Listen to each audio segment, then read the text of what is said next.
of Street Fighter 3. Prepare for battle. One box could leave you messed up and fractured. Block these uppercuts, they may leave you captured. May the best fighter win and win again. Battle to the top until his life ends. But if his life ends and he starts to decay, may one of his street soldiers avenge things. See you talking to the game, couldn't be talking to me. I got enough to beat and more soldiers to bury. You know we just clicked in and made you realize this game is twice as hard. You see that with your own eyes. You're on the way to choose your type of life cause you gotta. I tell you from now, which fighter will be the hotter. I don't think you want this one. Just practice, just challenge me when you're ready with your tactics. High punch and spin kicks, watch your back split. I see you in the air when I make you backflip. Get it on down. Select and make your first pick. Get it on down. 10, 9, 8, 7, 6. Get it on down. Choose and pick the best one. Get it on down. 5, 4, 3, 2, 1. Get it on down. Select and make your first pick. Get it on down. 10, 9, 8, 7, 6. Get it on down. Choose and pick the best one. Get it on down. 5, 4, 3, 2, 1. Select and make your first pick. 10, 9, 8, 7, 6. Choose and pick the best one. 5, 4, 3, 2, 1. Select and make your first pick. 10, 9, 8, 7, 6. Choose and pick the best one. 5, 4, 3, 2, 1. One box could leave you messed up and fractured. Block these uppercuts, they may leave you captured. May the best fighter win and win again. Battle to the top until his life ends. But if his life ends and he starts to decay, may one of his street soldiers avenge things. See you talking to the game, couldn't be talking to me. I got enough to beat and more soldiers to bury. You know we just clicked in and made you realize this game is twice as hard. You see that with your own eyes. You're on the way to choose your type of life cause you gotta. I tell you from now, which fighter will be the hotter. I don't think you want this one. Just practice, just challenge me when you're ready with your tactics. High punch and spin kicks, watch your back split. I see you in the air when I make you backflip. Get it on down. Select and make your first pick. Get it on down.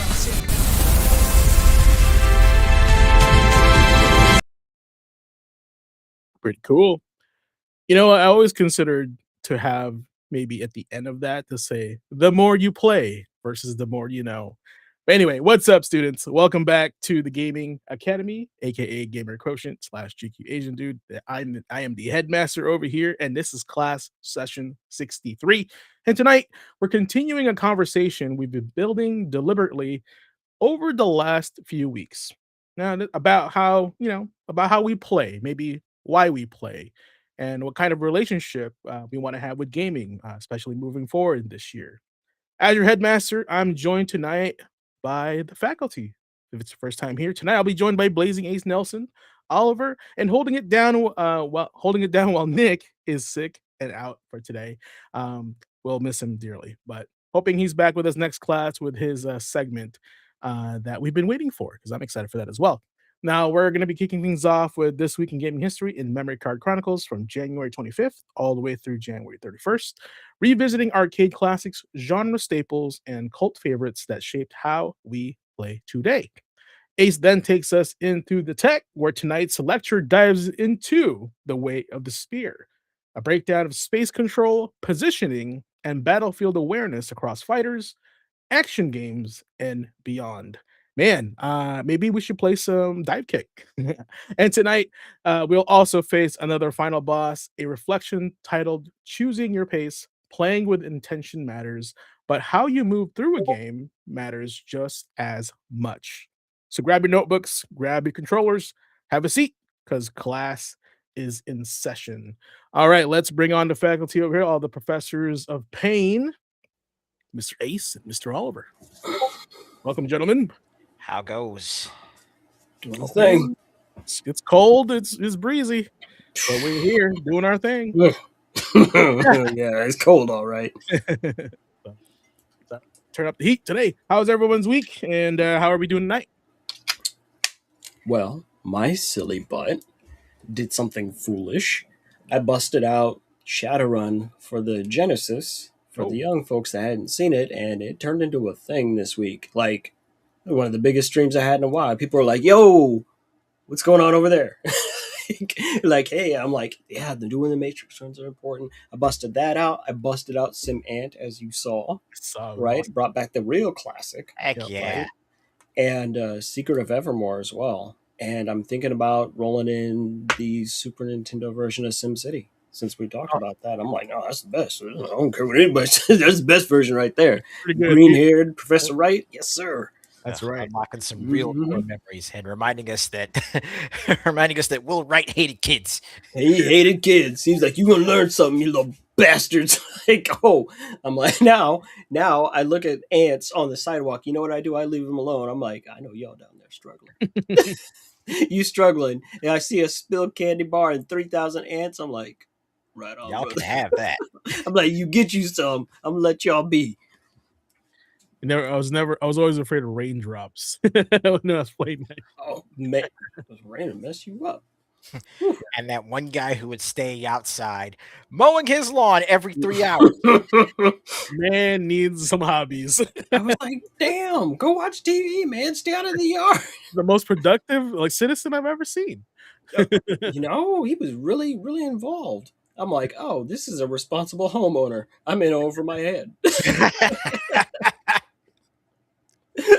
Life of an ant, man, it's rough. That's for sure. Nah, on my end though, well, the big update for Ball Pit dropped yesterday. Yes. That has been a time. That's exciting. Mm-hmm. Now that I know, I have to play after the show. Yeah, Oh, yeah, it's you nice. might want to jump on that. I must. Well, let's see. There's that, and I decided to dive into a bit of a classic this week myself, jumping back in and playing some Final Fantasy VIII. Oh wow. Are you gonna beat it with leveling up? Just run through the end all the way to the end of the game.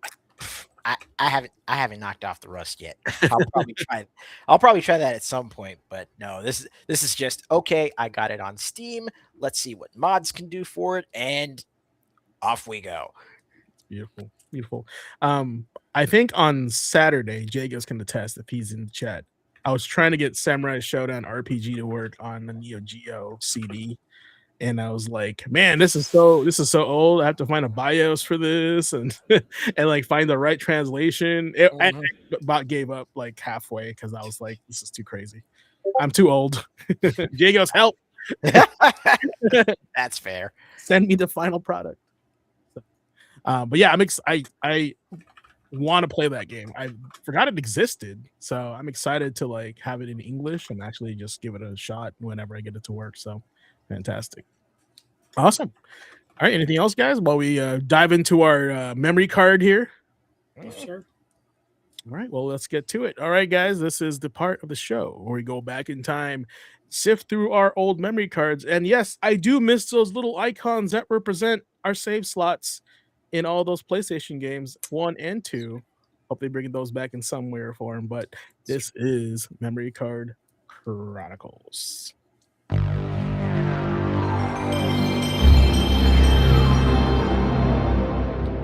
Sweet. This week, we're going to be doing January 25th to January 31st.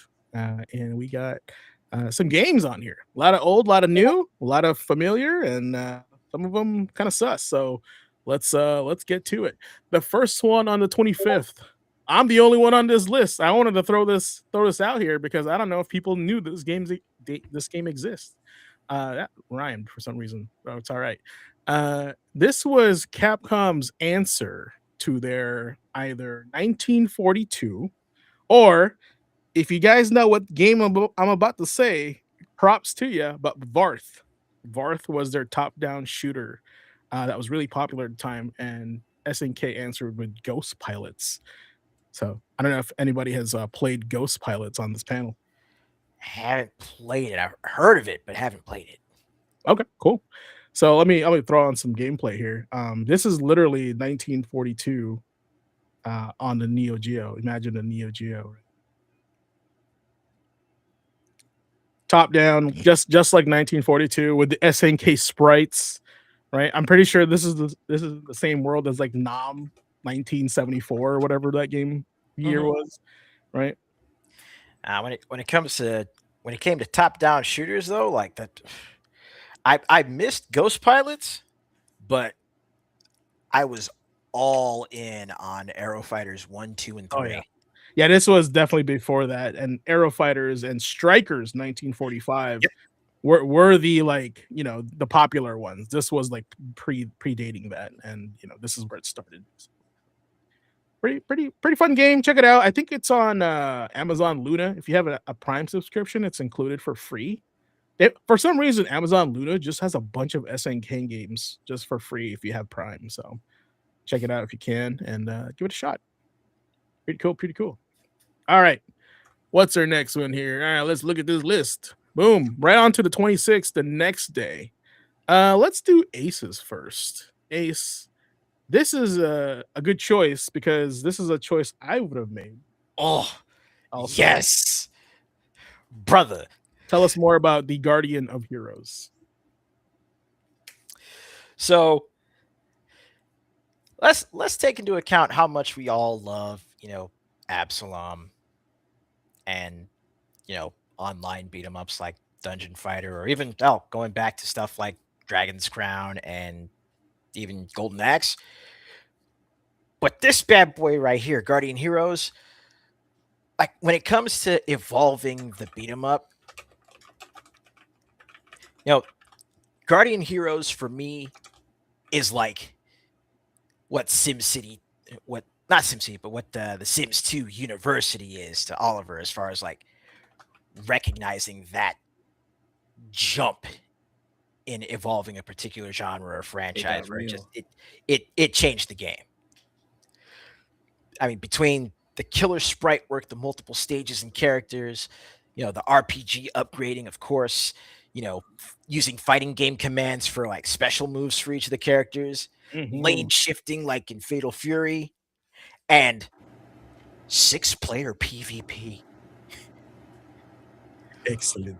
Like you can unlock not just your player characters, but also bosses and just regular enemies, and just go to town in the PvP Coliseum. It is Excellent. yeah. Thank you, Shao. Also, I would argue this was Smash before Smash. Like, look, hot take. I would love to see Final Fight do something like this. Oh my god, stop. That would be crazy.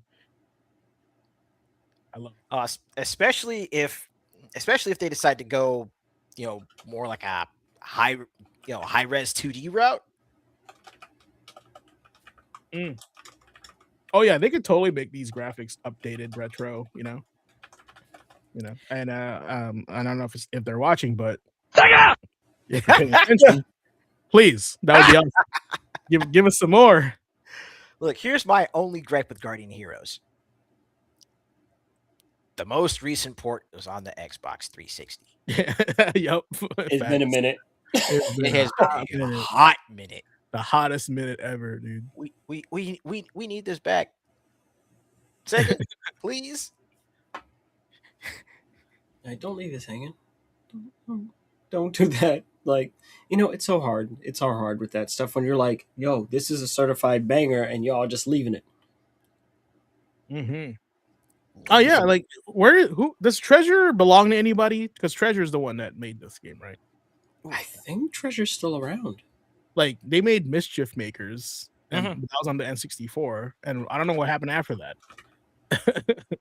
Well, we're gonna take a quick peek. Yeah, they're still around. They're private. What have they done in recent history? Oh, staff is very small though. They had less than 10 staff by 2022. Oh, dang. Yeah, so the company shrunk, but it still exists.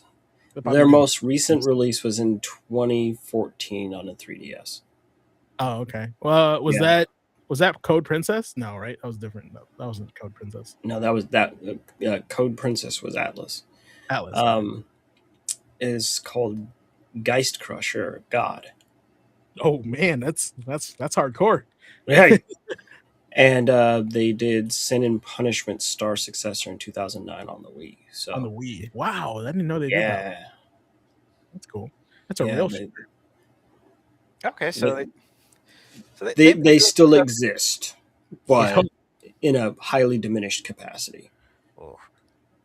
Man, I would love I would absolutely love to see either Tribute Games or Lizard Cube get the rights to remake Guardian Heroes, Or like a sequel, or or or something. yeah, Right? or do up a straight sequel. Yeah. No, that it was just this game was just full of great characters. The combat feel was great. Multiple paths. So you're talking about Absalom. This is it. That's what made it memorable for me, at least. Good characters. And also the cool like NPC night. Like that let's talk about when this came out. You don't really get that, and the Yeah. NPC night was really cool, in my opinion. I thought that was pretty rad. So cool. All right. Man, you got me riled up here for all right. Next one here is Oliver's choice for Oddworld Stranger's Wrath. You know, it's a first person game. I don't like first person games most of the time, but I thought it was a notable release because I remember way back when, I know you remember way back when they first started the Oddworld games, right? Oh, yeah. And, that was supposed to be a quintology. Oh, really? Yeah, it was supposed to be 5 games covering different things. And, it took a very, very long time for Stranger's Wrath to come out. I remember it going through some development trouble and all that. And then by the time it did drop, the reception was kind of lukewarm. And eventually, they've basically kind of abandoned the quintology thing, right? But what they did do in more recent memories, they basically went back and did remakes of the first 2 games with Abe. So, and that was all very puzzle based. And then for them to switch over to the shooter format, it was weird for people, Yeah. right? Because they were like, "This is an Oddworld. This is that." Unfortunately, they had set the flavor for the series, and they kind of needed to continue with that angle, but this was just such a huge change up that it really threw people off. But they were initially excited about it, though. Like, just like, what is this? Who's the stranger? Stranger, right? Like, the pre-hype was real on this game, and then it came and it went. One of those things. But it always kind of just, it comes up in conversation every now and again. And I think it just caught a re-release not too long ago as well. I'll have to double check my homework. It was here. the HD version, I think. Yes, sir. Yeah. This is actually the HD version. Or the Nintendo Switch. So it originally dropped in 2005 on the Xbox. Eventually, they ported that everywhere. They're like, so it was an exclusive initially. Then I went to Windows, PS3 on live. For those of you old enough to even remember on live, the Vita, iOS, Android went to the Ouya. Oh wow, I went on everything. It went to the Mac, Switch, PS4, and Xbox One. The HD remaster was first announced in 2010 for PC and PS3. And then, God, it just keeps going. And and then the Switch version released January of 2020, so 5 years ago.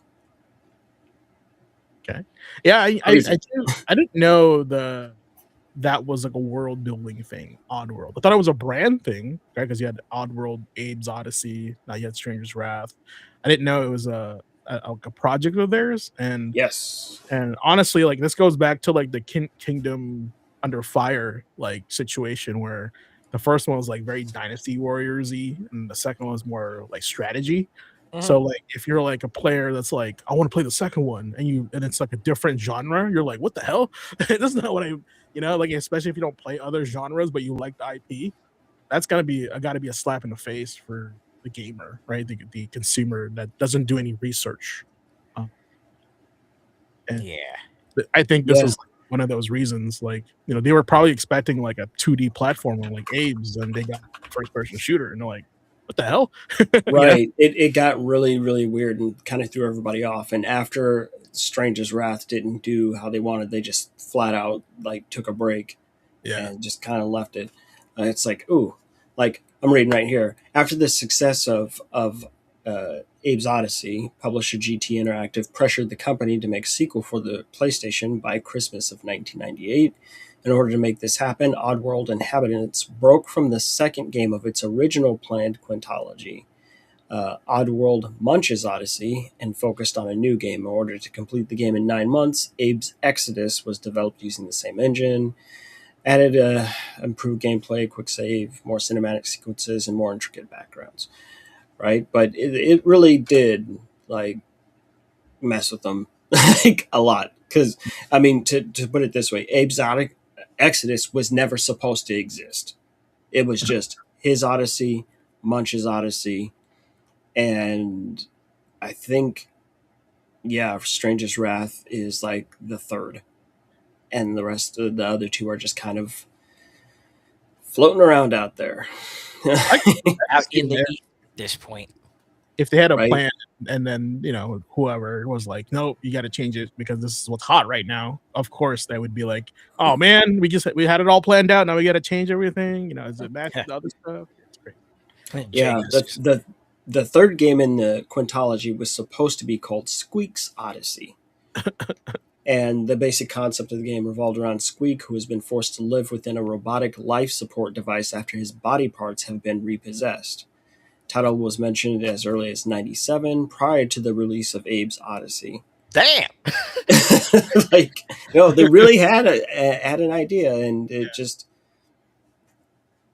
hasn't ever come together all the way. I'm kind of excited though, but right now I'm just saying Oddworld, and there's two things that ain't getting fucking finished in my life: Oddworld and Shenmue. I don't see it happening. Right? Every time I think of Shenmue like getting a sequel of some sort, I think of like Red Dead Redemption 2. Is that right? Yeah. They're like, we need more money. Right. We're gonna need Arthur. more money. Yeah.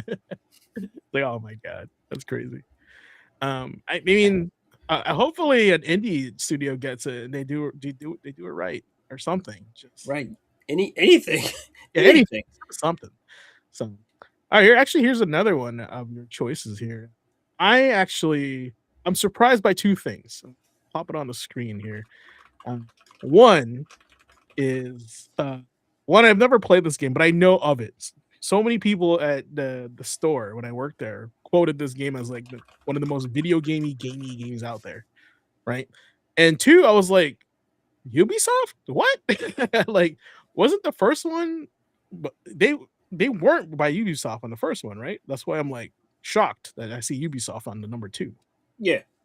Okay, I thought I was just seeing things. No. It's right. They published.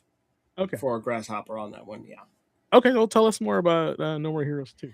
Well, I think No More Heroes 1 is really the story to tell here. Not so much 2. 2's great. 2's great. But it was all the innovative things that they did with No More Heroes that they just duplicated that in No More Heroes 2. And the things that they were doing with the Wii, that was the thing that was amazing right at the time.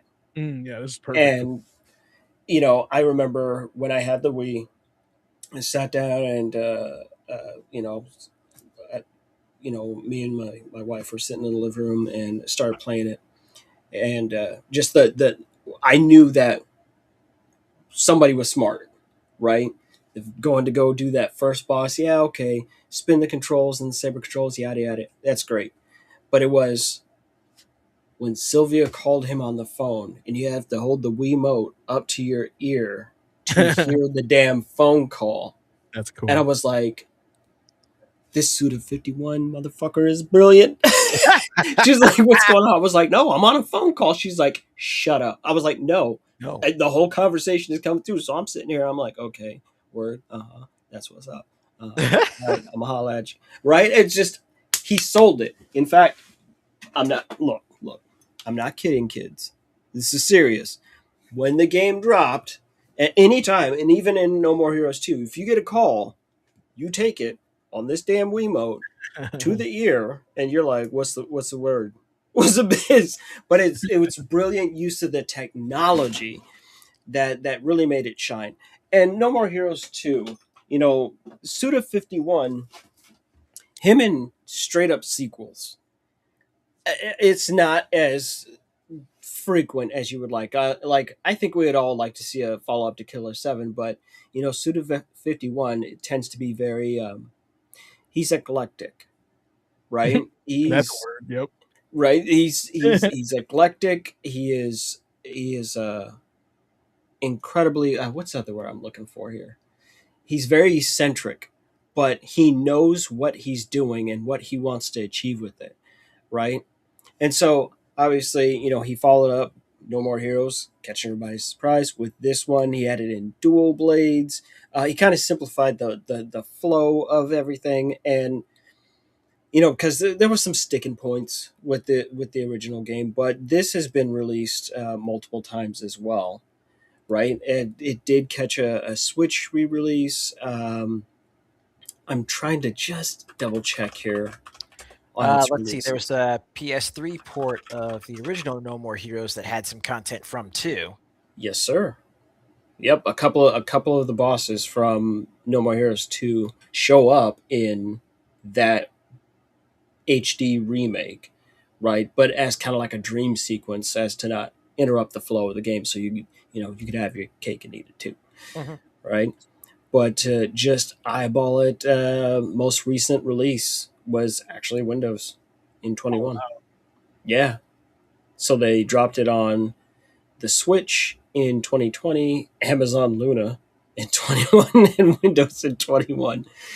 But I mean, it's easily a classic from that time in that period. Rather than treating the controls as a gimmick, it just never feels like a gimmick. It feels like, yeah, this is how you should play the game. So playing No More Heroes with a controller can feel a little weird. The original one, the follow-up games, not so much. It feels pretty smooth, right? But it's good stuff. It's a fun time. It's doesn't Suda have a statement like that? Like, I know it's like a Suda joint thing is what they say, but they call it something. They call their game. They have a quote or something for their Suda games. I don't remember what it is, but I thought it's very memorable. Clearly, I just have bad memory. I'm trying to think. I thought it was like it's a Suda joint, something like that. Talk about it's like it's their game. They made it or something like that. Chat, help me out here. Maybe you guys are more grasshopper manufacturer, but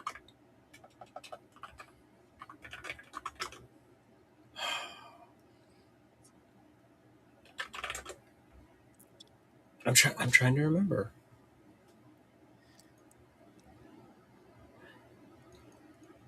All right, chat. If you guys figure it out, feel free to just chime in. I would love to remember. No. Yeah, I'm actually drawing a blank on that one. He's a weird dude. He's weird like Kojima's weird. Yeah, but oh my god, in a black leather jacket shades kind of way. In fact, that's what I want. That's what I want. I want Suda 51 and Kojima to make a game. Oh, I think we'd all have nosebleeds and we'd all fucking die of aneurysms immediately. It'd be the art house video game ever. It'd be so fun. Right? It'd be the weirdest shit. Right? It'd be like Katamari with exposition. I don't think the industry's ready for that quite yet. No one's ready for It'd be weird exposition, man. And there'd be like commentary behind it or something we have to figure out. Whatever. Right? His shit would get deep. He'd start talking about star systems. You'd be like, what the fuck, man? He's like, the Katamari's composition is made up of 75% nickel. I said, nickel? Right? You're going to get into it. You'd be getting fucking Kodak calls in the middle of a ball roll. Right. And it has to be like the formula, the chemical composition for nickel is a code for something. Like, that's how it's going to be. That's how it's going to be. You'd be like, what the fuck is going on? And of course, it's not that you're getting Kodak calls mid-roll. It's you're feeling the cosmos. Mid-roll. And you see the constellation is the constellation of Kojima, because he did that shit to you in Death Stranding too. He did. If you go and you sit in a spa, you sit in like one of the hot springs, and you look up in the sky, you see a fucking constellation. Kojima, I was like, this actual fool did this shit. I'm like, oh, there you are. How you doing, buddy? If someone was It at this killed point, me. you'd be surprised if he didn't do it. That's all. Right. He's always popping up somewhere. All right. Speaking of a game, I want to pop up again, and I'm glad you brought this up because this in the FGC, this has been talked about as wanting to return, but I don't think the IP will let it. But tell us more about Tatsunoko versus Capcom.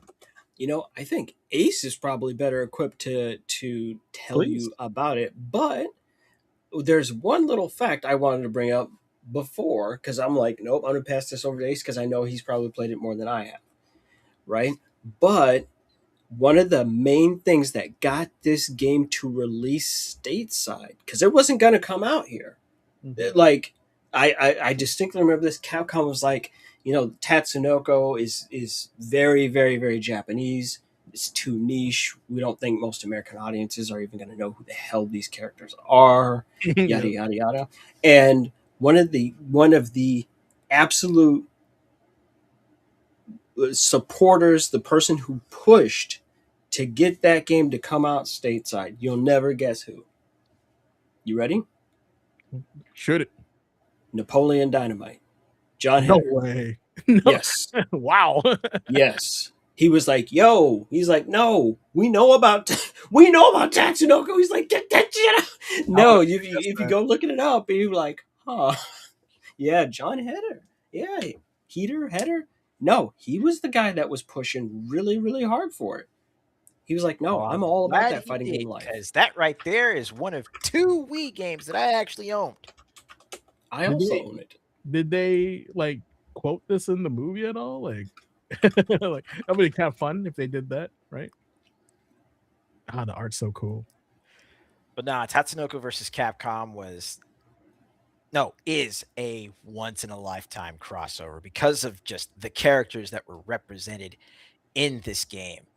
Like you don't see them very much in fighting games anymore. I mean, Alex is barely making a comeback in Street Fighter 6 in March. Never seen Soki ever again.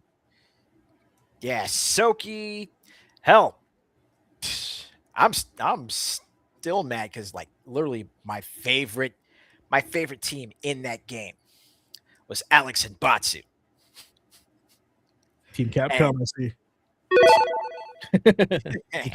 And like and kind of the basic score is it's very, very much like the rest of the versus games. It's very Marvel versus Capcom like. It's just this is the DNA Tatsunoko versus Capcom, you know? Marvel 3, right? This is basically the DNA from Marvel 3. Yeah, it was pretty much like this system, and hell, even the MT framework that they pretty much used from that to build Marvel 3.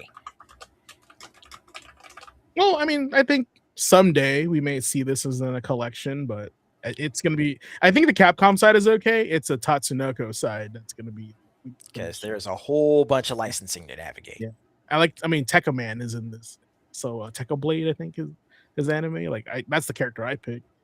He's in there. Yep, both Tekka Man Blade and the original. Yeah. So that's the part that's rough, and that's kind of like one of the issues of like getting games that have like licenses. Is if you want to get them remade or redone in some way or form, you still have to get permission from those guys. Yep. But hopefully we see it, and in a collection, that'd be awesome. How cool would it be if they re-release this as like a HD remake, and then there's plans for like not a Tatsunoko, but like another like mashup with Capcom. Brother, you would hear me hollering from all the way across town, right? Because I'm kind of over the Marvel versus Capcom because Tokon Souls is coming out, right? But like Capcom versus like something, even if it's just Capcom versus their own universe that I've been kind of hollering this whole time, they can make their own fighting game, fighting their own characters. They have enough characters. Yeah. So here's some quick notes that I did pull on it. The game was a mystery game at E3 of 2009. They didn't really lead up or announce or anything like that beforehand. And it was going to be the North American localization of Tatsunoko versus Capcom Cross Generation of Heroes, now subtitled Ultimate All-Stars. The game was originally unintended for release outside Japan, but was localized by Capcom due to positive fan reception. Like, no, this is where that John Heater thing. He was like, no, we got to have that. That's hot, baby. right? And then, Seth Killian, like who could forget Seth Kill, right? Skill, yeah. He, I'm trying to find the exact quote here. Okay, yep. Capcom's community manager Seth Killian expressed satisfaction with the North American sales of Ultimate All-Stars. Tatsunoko vs. Capcom certainly beat the initial expectations. It didn't set any land speed records, but it was a success, Killian stated. And that's really saying something, considering we're talking about a game that was not only never coming out, but has a title that most people can't even pronounce. That's true. However, here's the current status of it, and why we don't see it now. Capcom's U.S. corporate officer, Senior Vice President Christian Svensson, revealed in early November 2012 that Capcom's rights with Tatsunoko had lapsed, thus disallowing Capcom to sell Tatsunoko versus Capcom physically or digitally at this point. So they just haven't renewed it. Yeah, that's how we lose those games. That's why I'm not a big fan of digital only, because you'll Yep. never see them again.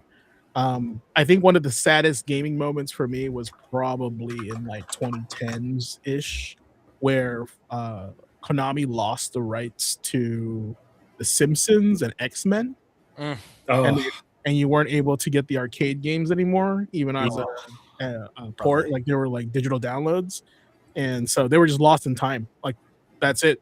You can't get that anymore. So it's a shame. Damn it. So if they were to release those physically, I'd still be playing those games now. But no, even with that, remember that Ninja Turtles game, Shell Shocked? Yes, that disappeared too. We can't get that anymore because Nickelodeon bought it from Ubisoft. So we can't get whatchamacallit, Transformers Devastation, is it? Right? yeah, because I don't activated feelings. Oh no. Yes, you have. that's another one. Yeah, that's another one. I don't know. This is going to turn into a rage bait section. Ooh. All right. Speaking of rage bait, this game here gives me rage bait. My personal pick for this day would be not too old, just like myself. Tekken 8. Eight iterations of Tekken. And we talked about Tekken 1, Tekken 2, talked about Tekken 3 on this show.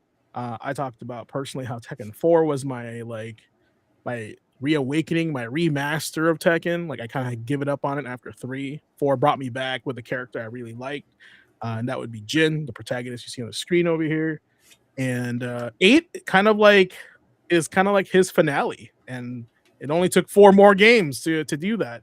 And I would say why I chose this one in particular is because, one, I really like the gameplay of 8.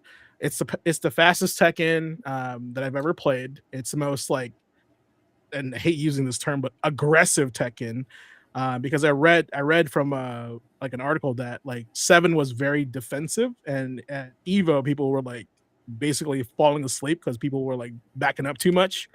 So they made 8 to be if you're gonna back up, they're gonna come after you because we made this game very aggressive, right? And so it is true. It's for those that are very combat heavy and not as turtle-ish defense when it comes to their fight style. Also the most annoying and aggravating Tekken game ever because you can die in 2 combos.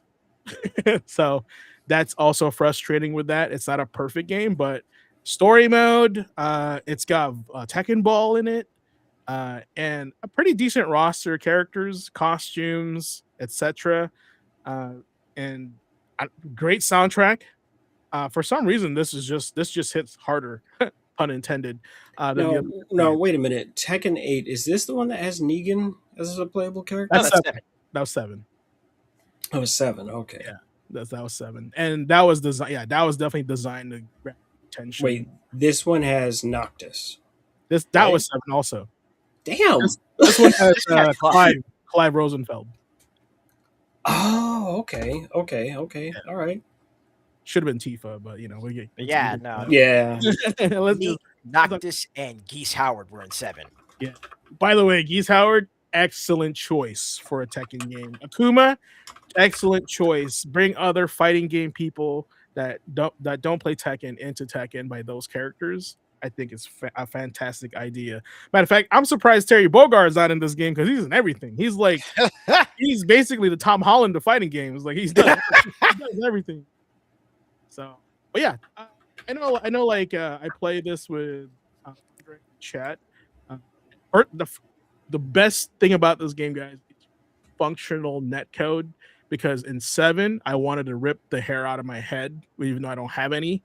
When I played that game, that was super frustrating. And over COVID, Namco was like, "Oh, we got to get our shit together and have a good online." And they did it with this game. And I think this is why I play it so much, is because I'm having a good experience playing it with other people online. So COVID really did wonders for netcode in video games. That positive thing about that, because that era was rough when we were just home and we were playing these games with our friends and family, and the lag was just unbearable. So thank goodness for that situation. So here's another game I actually played during the pandemic as well with a bunch of my friends, and I will still play this game to this day because I think it's one of the best games ever made, and that's Monster Hunter World. So, but I am with fellow hunters way more experienced than me in this game, and some people argue that World is better than Wilds. I'm not here to debate that, but that's what I hear on the streets. Please introduce us to the World before the Wilds. Whew. Well, all I can say is I'm probably the most veteran hunter here. I've been playing Monster Hunter since it literally launched, from day one, right? So to put that into perspective, I've been playing Monster Hunter. Let's see. Wait, how old was I when Monster Hunter first came out? I was 22 years old. I've been playing Monster Hunter for half of my life. Yeah, it's like, oh, yes. So Monster Hunter World was a big deal because historically, the Capcom was very, very smart. If you go and look across just Monster Hunter history, you go and look at the original Monster Hunter graphically, right? And take that all the way up through 4th generation. They don't improve on graphics quality a whole lot, right? Because they've got these big worlds with a lot of different things. They focus more on the world interaction than dumping all their time and effort into visuals, right? And so we all kind of forgave that because we're like, yo, this is something you can't get anywhere else. And, for me, what got me into Monster Hunter was the loss of Phantasy Star Online, right? That 4-player, it turns out, like, I figured out, I was like, I don't like MMOs, but I do like playing games with other people. I don't want to get into the big, right? None of that. But that 4-player co-op experience is very tight. And that's what got me there. And so, the last release that we had really had that was huge in each generation. Now, this is just for people that don't know. We break down Monster Hunter into generations, right? Like, so when the original Monster Hunter came out, we had Monster Hunter, right? And then there was Monster Hunter G that did not come out here. And it was that basic same expansion idea, just like Iceborne, right? The second generation of Monster Hunter is Monster Hunter DOS, right? And that didn't come out in the States either for some reason. They still haven't put it out. We've never played it. But Wilds and DOS are more closely alike than any other comparisons of games in the series. And then, just skipping over a whole bunch of history there. But, I mean, you had a bunch of portables that followed as a result that were still within that generation. So you've got Monster Hunter Freedom, Monster Hunter Freedom 2, Monster Hunter Freedom Unite, right? And that's like portable and 2G. But then that explains why Monster Hunter 3 is called Monster Hunter Tri. It's because it was following the naming scheme of Monster Hunter 2. And that was when Capcom really pushed to get back into the North American market. They really, really, really wanted this to work. And I'm telling you this history for a very explicit reason that has to do with Monster Hunter World, right? So they got it out on the Wii. It did a little bit better. It did not dissuade them. But what they did from that point forward, from Monster Hunter 3's release on the Wii, Monster Hunter 3 Ultimate is comes out on the 3DS. They completely shift off Sony platform, shocks the hell out of everybody, right? Because everything else before that, before Monster Hunter 3, had all been on Sony, right? From the get-go. Because Monster Hunter is one of the games that was originally made at the request of Sony. They went around to all these different companies and they said, we got this new network adapter coming for the PS2.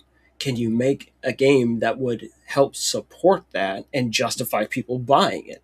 And so Monster Hunter is actually a part of a lineup of titles that were made specifically for the PS2's broadband adapter. Those list of games would be Resident Evil Outbreak, Automata Lista, a cel-shaded racing game, and Monster Hunter. Guess which one is still around? Monster Hunter. So, And oddly enough, all three are Capcom. right, and they were all Capcom, but that's why Monster Hunter even exists in the first place, was as a way to try to support that. You can go look that up. You don't have to take my word for it. This is just the history. So that jump from Sony platforms over to Nintendo was kind of a shell shock moment for quite a few people. But Monster Hunter 3 Ultimate is going to release on the 3DS and on the Wii U, and they have cross-play and cross-save. So it didn't matter where you were playing. You could transfer it back and forth from the big screen to the handheld. It was great, right? And then, of course, Monster Hunter 4 Ultimate comes out. We skipped the base of Monster Hunter 4 in the West. We just didn't get it. They just put it straight on the Ultimate, sold the expanded version right from the get-go, right? And that was a big overhaul to the game series and game mechanics. Most notably, they started putting an emphasis on verticality, right? And then, of course, we had Monster Hunter Generations, which is the equivalent of the Japanese. It was originally called Monster Hunter Cross, and then the expanded version was called Monster Hunter Double Cross, right? And that's where all the styles and stuff came into play. Oh, you can play original guild style or an aerial style, and having brand new super moves that had never been seen before in the series. And then, after we've gotten Gen Ult, it's kind of quiet for a while, right? And Generations Ultimate kind of struggled a little bit, and then we had Radio Silence, and we're like, oh, they're abandoning the franchise and all this other stuff. And then bam, that E3 came around, and it blew all our socks off. All the vets were sitting around biting their nails, cartoon style, like, oh no, right? I remember watching that trailer, and I was just sitting here watching and seeing, and they, there was no title card or nothing. I was like, no fucking way. I was like, bullshit. This can't be Monster Hunter. This can't be Monster Hunter. But I saw that big ass jawbone blade. I was like, no, I know that sword. It's been with me since 2004. And then bust out. And it's like, oh my God, the bastards actually did it. They finally let go of those old things and rebuilt the whole world from the game up. No more loading between zones. One seamless map that you can just run around doing all that good stuff. It was the best of times. It was the worst of times. We were all scared. But then the guys who were hardcore Monster Hunter guys who were at that E3, they said, no, we got to see this in a closed session. They're like, guys, it's Monster Hunter. They're like, you feel like, oh no, they're about to fuck this up. They're like, no, they didn't fuck it up. They're like, this is amazing. They've taken this franchise and they have now elevated it, and the sales numbers prove that. Yeah, because Monster Hunter World ends up being the biggest, best-selling game in all of Capcom's history. I believe, since I checked before the show went up, I believe they did about 22 million units. It's the chosen one. It's the goated. It is truly the goated Monster Hunter game. It was the game that finally made sense to people in the West.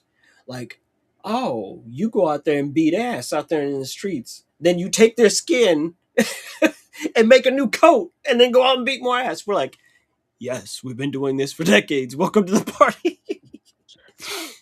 Yeah, But, I honestly think the story trailer for this game really captured a lot of folks. Like it Oh, made yeah. it like a big adventure. That I think that's what really caught a lot of people to play this game too. It Like was that also never the been first before. time that they had really leaned on those story elements too. Yeah, yeah. Like, Because like I took a break from Monster Hunter. I knew what it was, but I just never covered because I'm not a big handheld guy, and this is all mostly on handheld. But see, yeah. that trailer sold me. I was like, I'm back. Like I was never here, but I'm back. The bad news though was that people got through low rank, they got through high rank, and then, obviously it's not called Monster Hunter 5.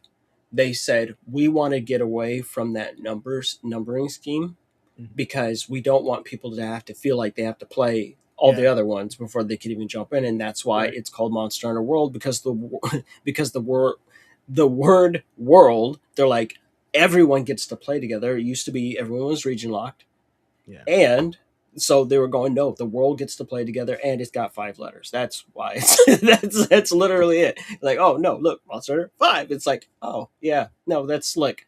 Like, it's goofy, but it worked. Then Iceborne happened, and people found out about G rank. The And hard way. Ace, what did I tell him? From the get go. You gonna Said learn go- today. He said, go into Iceborne, ready to get smashed. You're gonna get worked over. Every time somebody complained, I said, that's G rank. They're like, this is hard. I'm like, that's G rank. G-rank. That's literally because they expect you to know what you're doing at this point. If you made it from low rank was your training wheels, high rank was the real deal, G rank is the big boys club, right? You put on your big boy pants and you about to catch an ass whooping like you never believed possible, but that's exactly what happens, right? So Iceborne did well, but I mean, in my opinion, just from everything I saw, it's divisive. It's deeply divisive. Like people love it, but the people who started with World, there were a lot of people that didn't finish because they could not handle the sharper difficulty increase. Uh, Everyone knows that Latrian was one of the most controversial fights that's ever existed in this franchise's history. Right? I lost friends over that shit. Dead serious. Ace, tell him. Yeah. No, Oh, that fight, like that fight literally had social ramifications for a lot of friend circles, ours included. Which Yep. one's Latrian? The black dragon with the elements in Iceborne. The Black Dragon with the he doesn't know. I don't. It's been a while. Oh no, you don't forget Elatria. That's the thing where he elementally switches at key points and he can one shot you if you don't. He at lore wise, Elatrian is Was this in- elementally unstable. Was this in the end? Like one of the last bosses? He's near to the end of Iceborne. Yeah, pretty close to the end. Huh. But here's the thing with Elatrian. Elatrian was the final boss of Monster Hunter 3. Right? He was the big dog on campus, like not playing around, right? Like, oh. And so in Monster Hunter 3, he had different elemental weaknesses and elemental abilities based on whether he was flying or on the ground. They completely retooled him in Iceborne, right? And they made it more of a puzzle setup than anything else.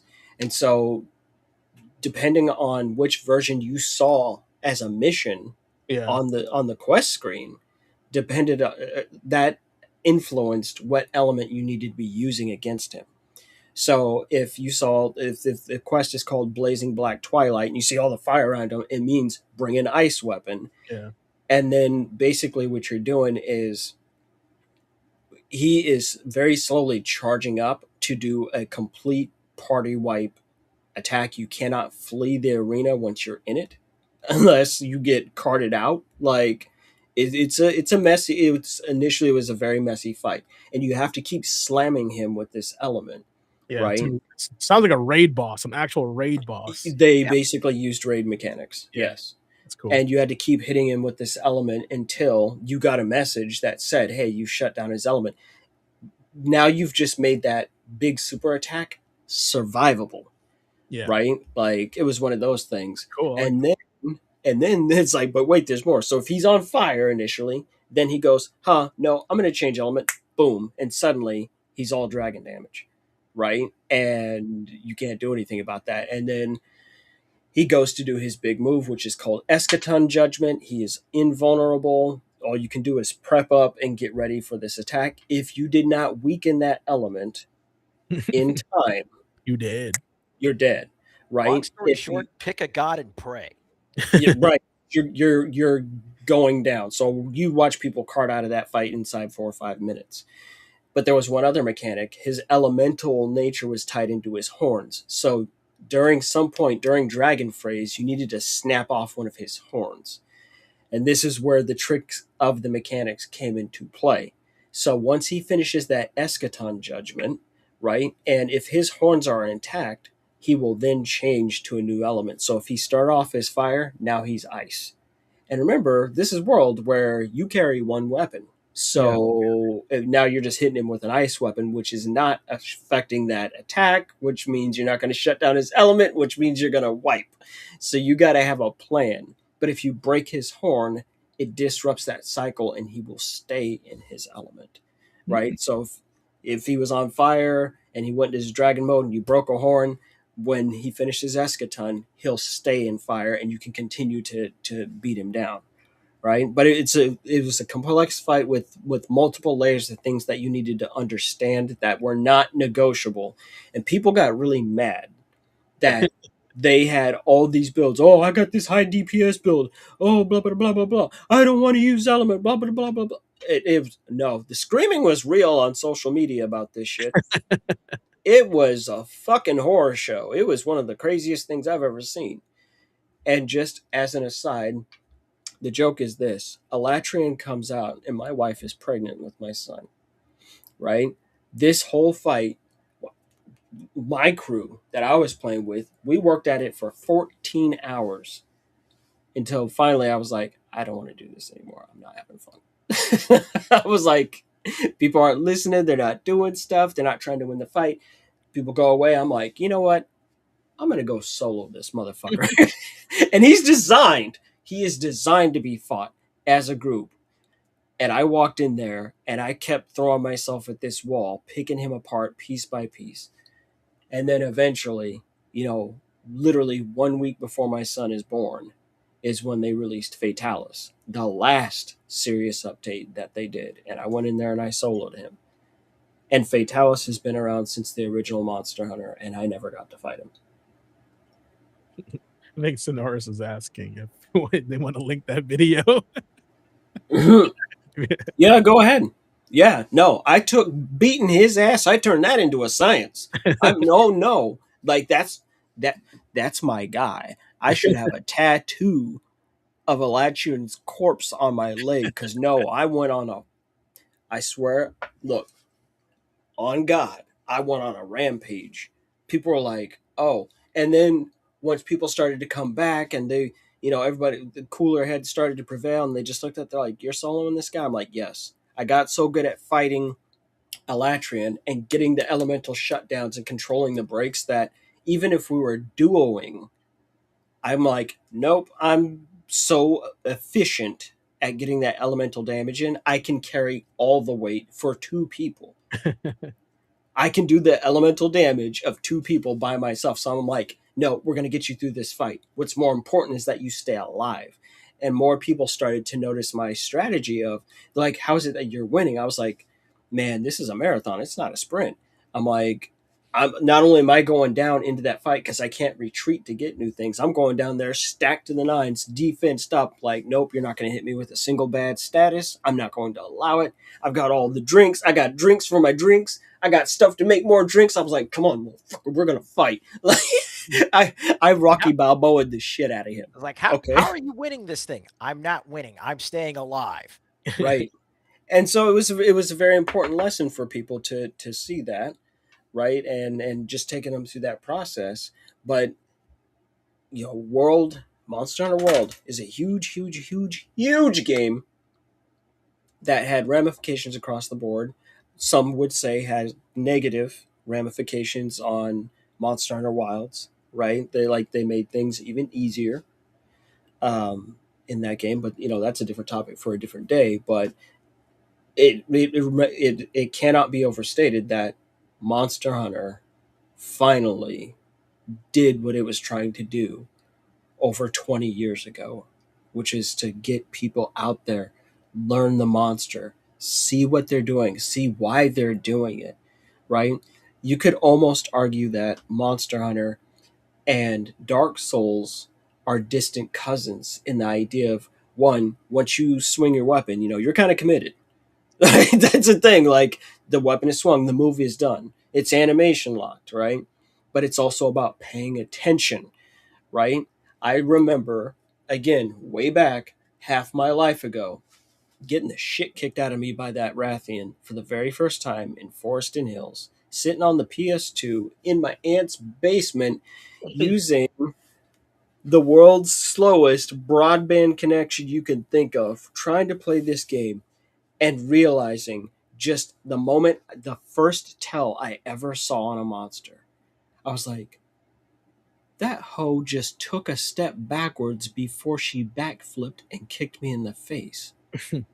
Is that it? Is this the score?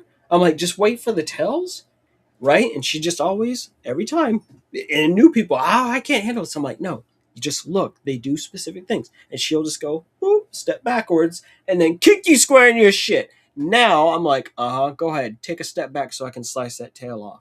Now I just do ignorant shit. Like, I'm like, hey, you guys want to see something cool with this hammer? Bonk. People- so that's why I'm the huntsman. I'm the huntsman from Monster Hunter World. I've been doing this forever. Like, nope, killing monsters is what I do. I'm like, and we're gonna do it again tomorrow. That's the score. Well, you earned it. Sounds like you earned it. Oh yeah. I love Monster Hunter. When are you gonna play Monster Hunter Wild? I got to reinstall it. I got frustrated. Oh, with the performance? No, stuff? it's just like I think I was an early player. I even with the beta, and I was like I played too much of it, and I was like, "There's nothing happening here," so I just stopped.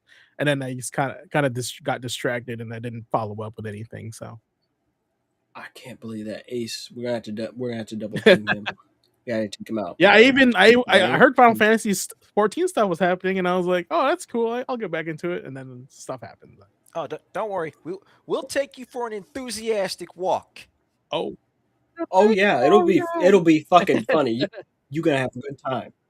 We're gonna introduce you to Omega Planetes. I'm excited. I'm excited. Bring. Oh, and Oliver, here's Come right here. Oliver, right? here's the thing. GQ Mm-hmm. is apparently a lance specialist. Oh, that's I fun. like the counters. Because guess what?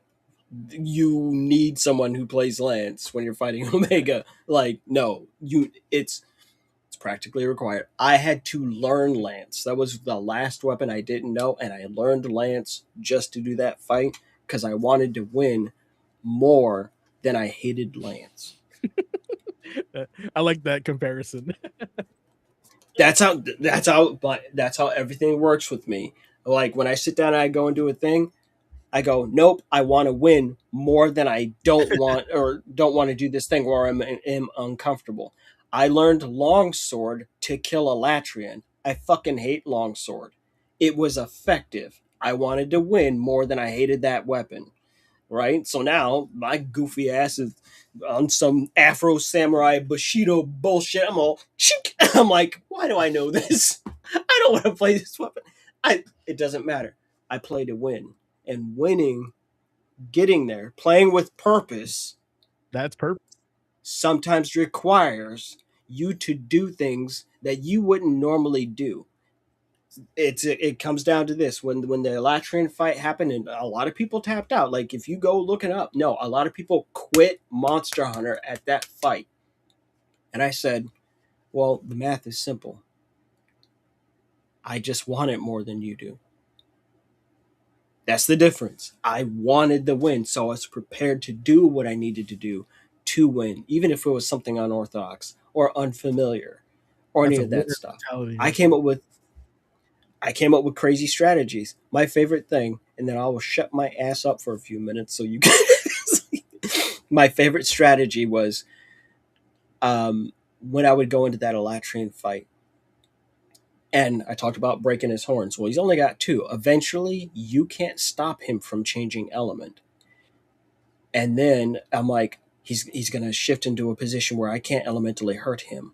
I'm like, oh no, that's bad. Oh no, I'll cart. And I was frustrated. I was like, wait a minute. What if carting is part of your strategy?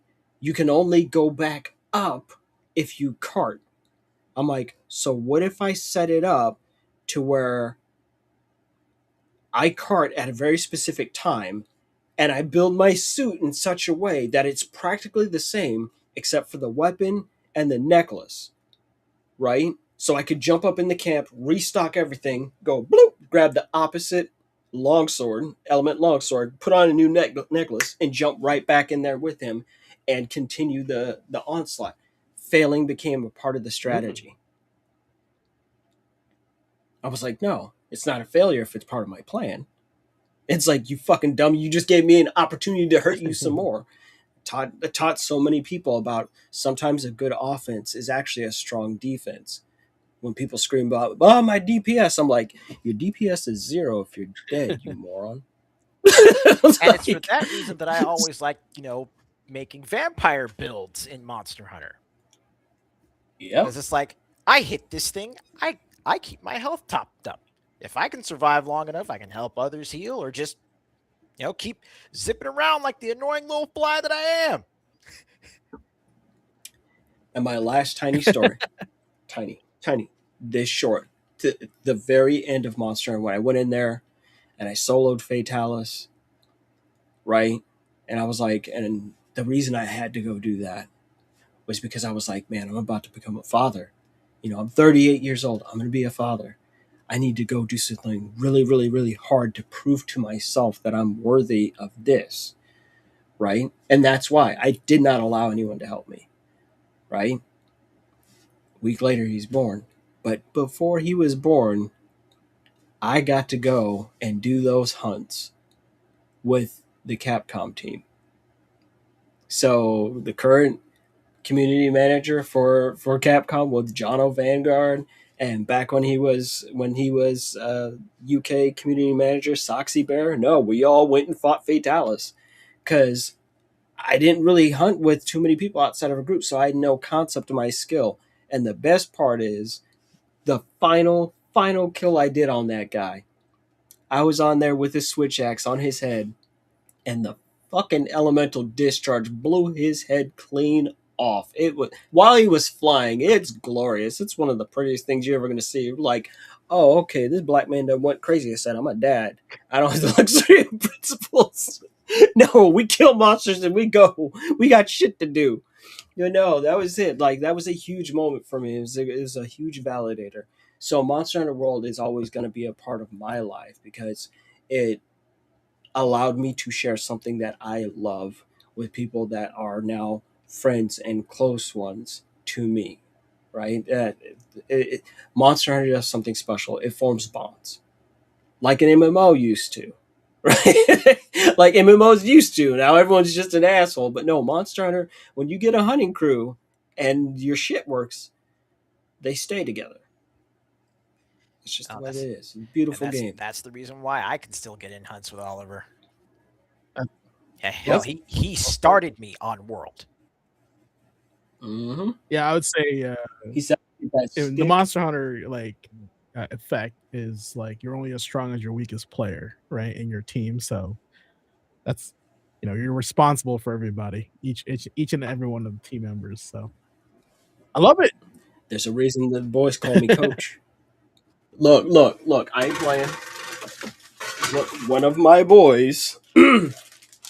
You want to blow this one up? You want to blow this one up?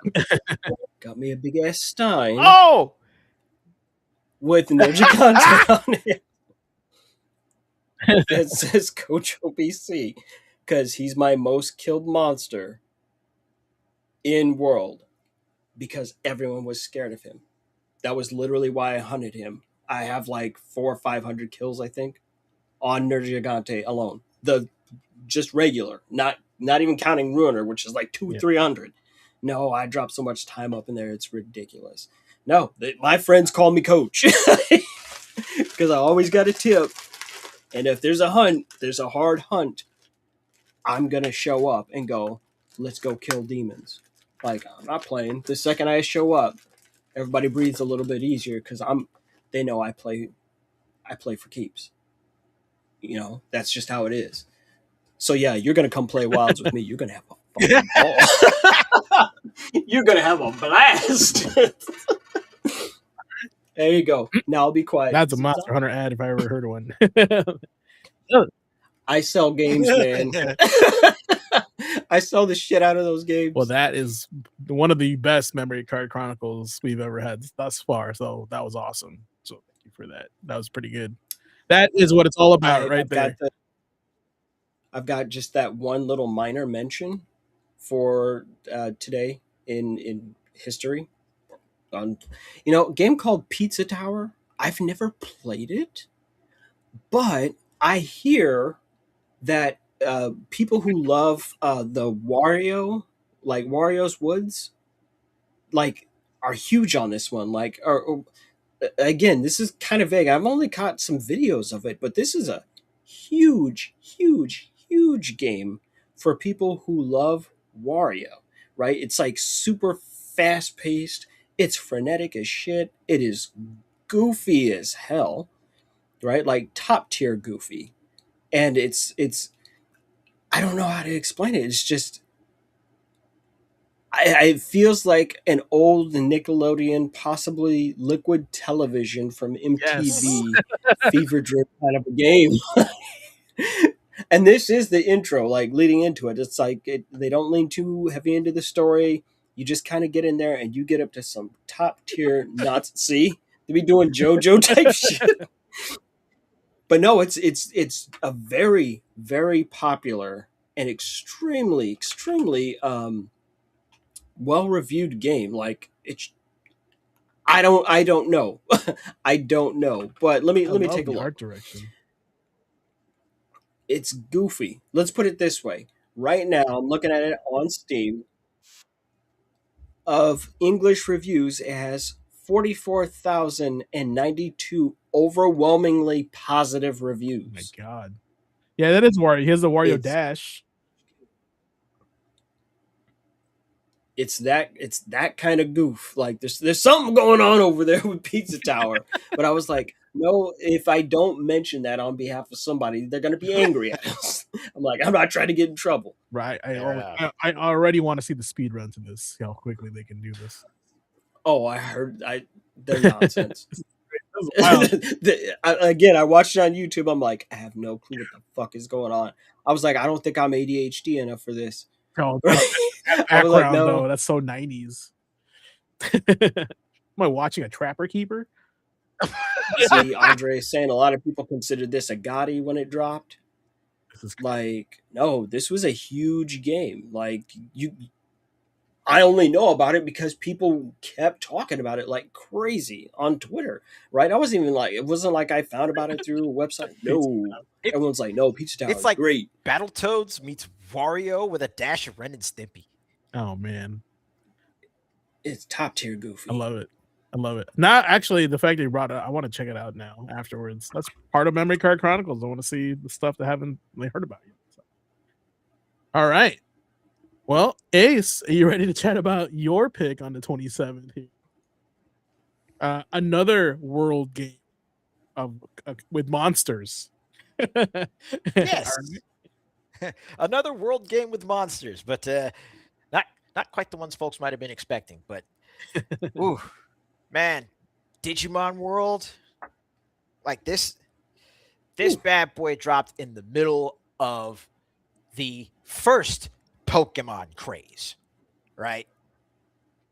Yeah. And while the whole world was, just glued to their Game Boys, I stumbled across Digimon World, and I picked it up on a whim when I got it on the PlayStation, and I found out real quick. It's like my first thought was, this is like halfway between Pokemon and Tamagotchi.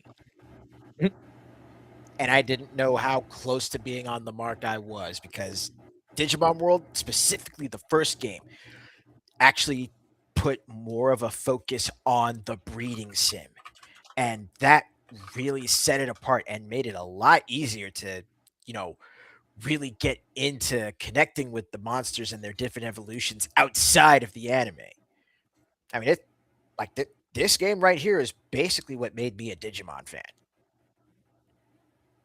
Okay. And Is oh yeah, never mind. I was thinking of Monster Rancher. I was like, does it still use the discs? That's Monster Rancher. But yeah, I mean, like just again, since this did focus more on the breeding aspects, it had this really kind of chill vibe to it.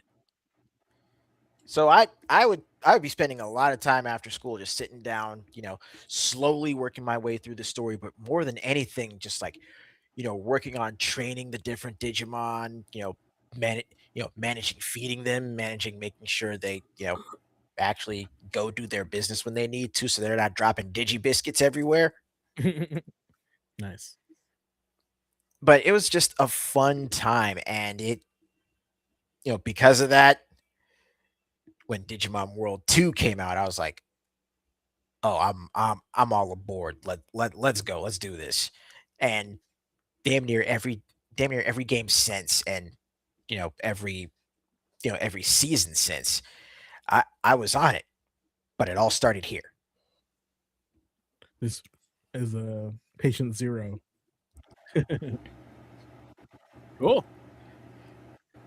All right. Well, here's another one here. That's man, this one's a good one. I want to hear this. I want to know. Here we go. And sometimes they're like, all I'm going to say is that this was the beginning of a series of mistakes that Capcom would, or excuse me, not Capcom, Konami would make. They said, I feel like mistakes started here and then they just haven't fucking stopped. Right? They're like, you know what? Let's fuck some shit up and let's do it for about 30 years or so. Now, historically, this is a game that got trapped in development hell in a pretty bad way. And there's actually 2 Castlevania games that came out on the 64. And it was Castlevania 64 and what was the follow-up with Cornell? An expanded Legacy of Darkness. Is it? Yep, Legacy of Darkness would come out later on in the same year. So literally like 11 months later. So this was part of this incredibly rough time in video game history where, again, 3D is still really new and people are trying to figure out how can we take so many of our 2D franchises and move them into this 3-dimensional space and still have them work.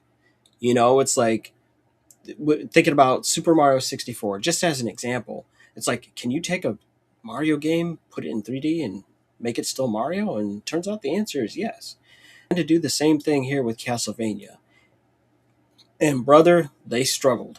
They struggled so hard to make this work, especially, remember, we've just come off a certified banger a few years ago called Symphony of the Night, right? where homie took that formula from Castlevania 2 and he said, what if it was good though? And we're like, yo! And and Metroidvanias were born. And then this shit happens. And we all turned and looked at Konami with fucking disgust. We said, get this filth out of our sight. No, it is one of the biggest missteps Konami has ever had. But they did learn a lot. They did learn their lesson, and they would follow up. And Ace knows what I'm about to say. They would try to do 3D again. Not like this, but cooler. And that starts off with Castlevania Lament of Innocence. Oh, ironically, I just have the gameplay up. Well, that's weird. Bam! Where they were like, let's take this whip and make that shit cool, right? And you're doing platforming with the whip. It's like, yes, like Super Castlevania 4. Stark. right? The differences between the two are staggering, right? And this is supposed to be a complete reboot of the Castlevania franchise. This is the very first story. Well, it was an attempt anyway. There isn't yet Dracula, but you're playing as Leon Belmont. I think the year is like 1047. Like, I might be off on that, but I'm definitely like, I think it's 1000. Like, it's either 1047 or 1074. Like, what year is Castlevania Lament of Innocence? Google. Damn it! I was off by 20 years. 1094. See, I know my Castlevania. I don't play.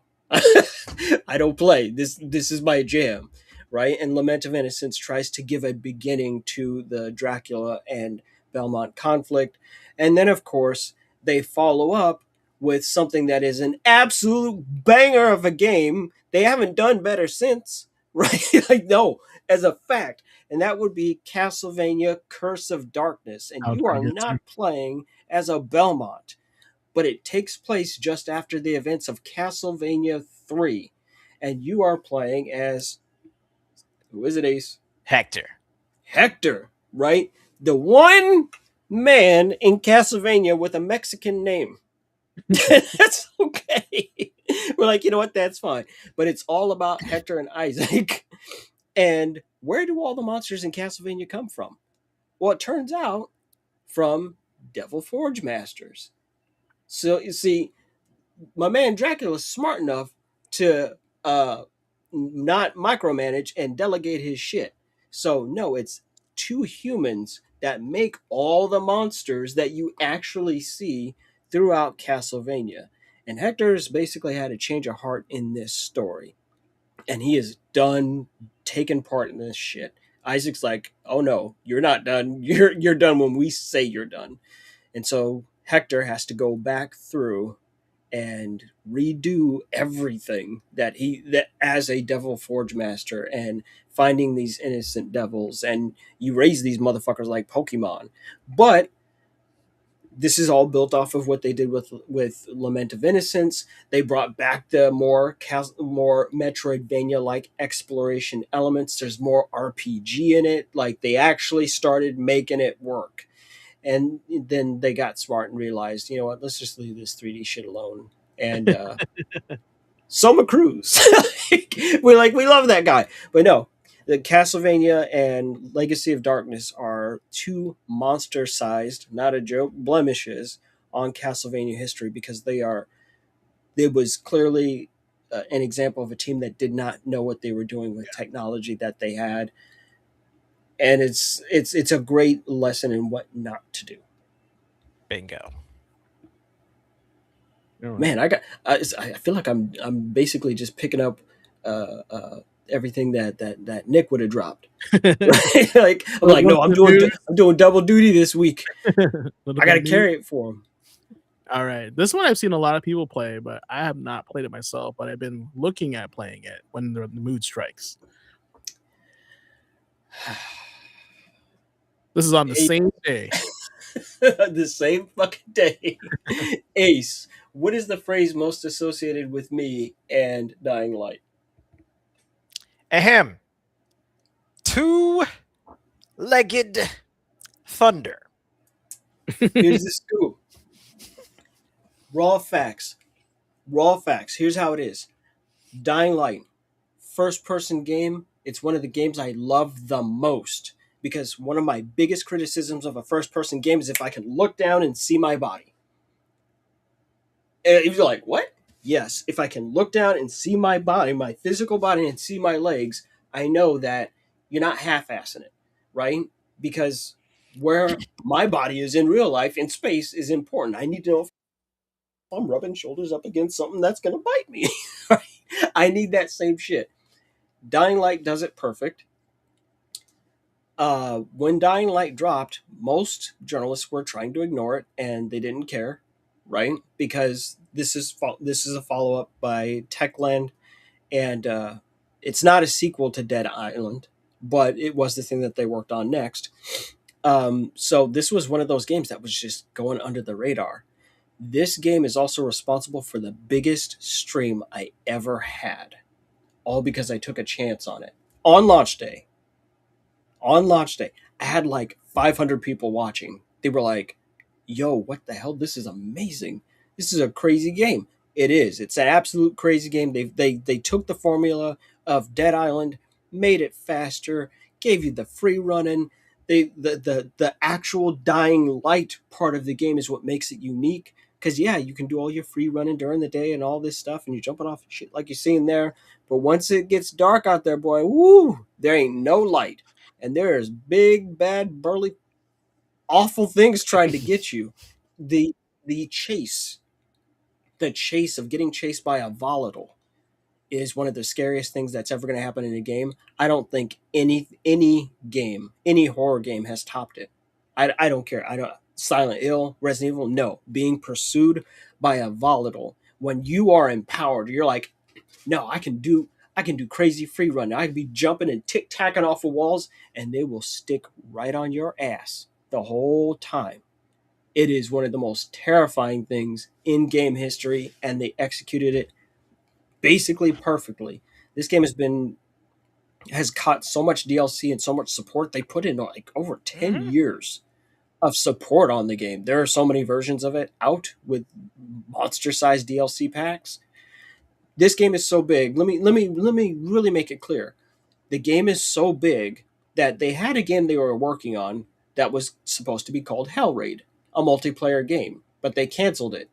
But they were like, we still want to do Hell Raid. So they built Hell Raid inside of Dying Light as an arcade game, and it's a full-fledged thing. Like there's a whole game inside Dying Light for you to play. You know, like when in Animal Crossing you could get the Nintendos and you could get Super Mario Brothers. You're like, oh look, I'm playing Super Mario Brothers in Animal Crossing. This has an entire fucking game built inside of it as a DLC that has rewards that then come out of the DLC into your normal game. It's nuts. It's Dying Light is literally easily, if I had to do a top 50 games of all time, it's in the top 10 because it is staggering. The moment Two-Legged Thunder, when everyone collectively lost it, Here we go. I was like, okay, so what are these moves? I've got these different skill trees. I can do free running. I can, I've got a combat tree and I've got just a general overall experience tree. I'm like, okay, there's a drop kick and all that. I was like, man, if I can kick a zombie down the street, this is fucking game of the year, right? And I got this move, and I came up, and both them feet came out, and I kicked this motherfucker down the block. I dropped the controller and stream. I was like, this is the best thing I've ever fucking played. I lost my mind. People flipped out. I was like, I don't care. This is it. It's the chosen one. Oh, man, I kicked the shit out of that zombie, man. I kicked him so hard. I think I brought him back to life. It was. If people want to know why Team Rocket was blasting off again, it's because of them 2 feet that was attached to Oliver. So that was my whole thing. And then I started running around. I was like, oh, wait, I got some confidence. I'm going. I'm running across the rooftop. Oh, there's a zombie. Bam! Two-Legged Thunder. Just kicking him right off the roof and watching him fall. Head splattering. I'm like, yeah, that's what you get. You should have been standing by the rail. No, I act wild. I still play Dying Light. To this day, I'll start a brand new game and go through it. One of the best expansions for a video game of all time is attached to Dying Light. And now it's sold all together as one. Dying Light, The Following. It's a whole side campaign. You can do it before you finish the game, right? They're like, yeah, we added in a dune buggy. You're like, aren't you going to destroy your free running thing? No. This DLC is the size of an entire fucking game. It's huge. It's massive. It's gigantic. You do need the car to get around because you're going to be gone for a while.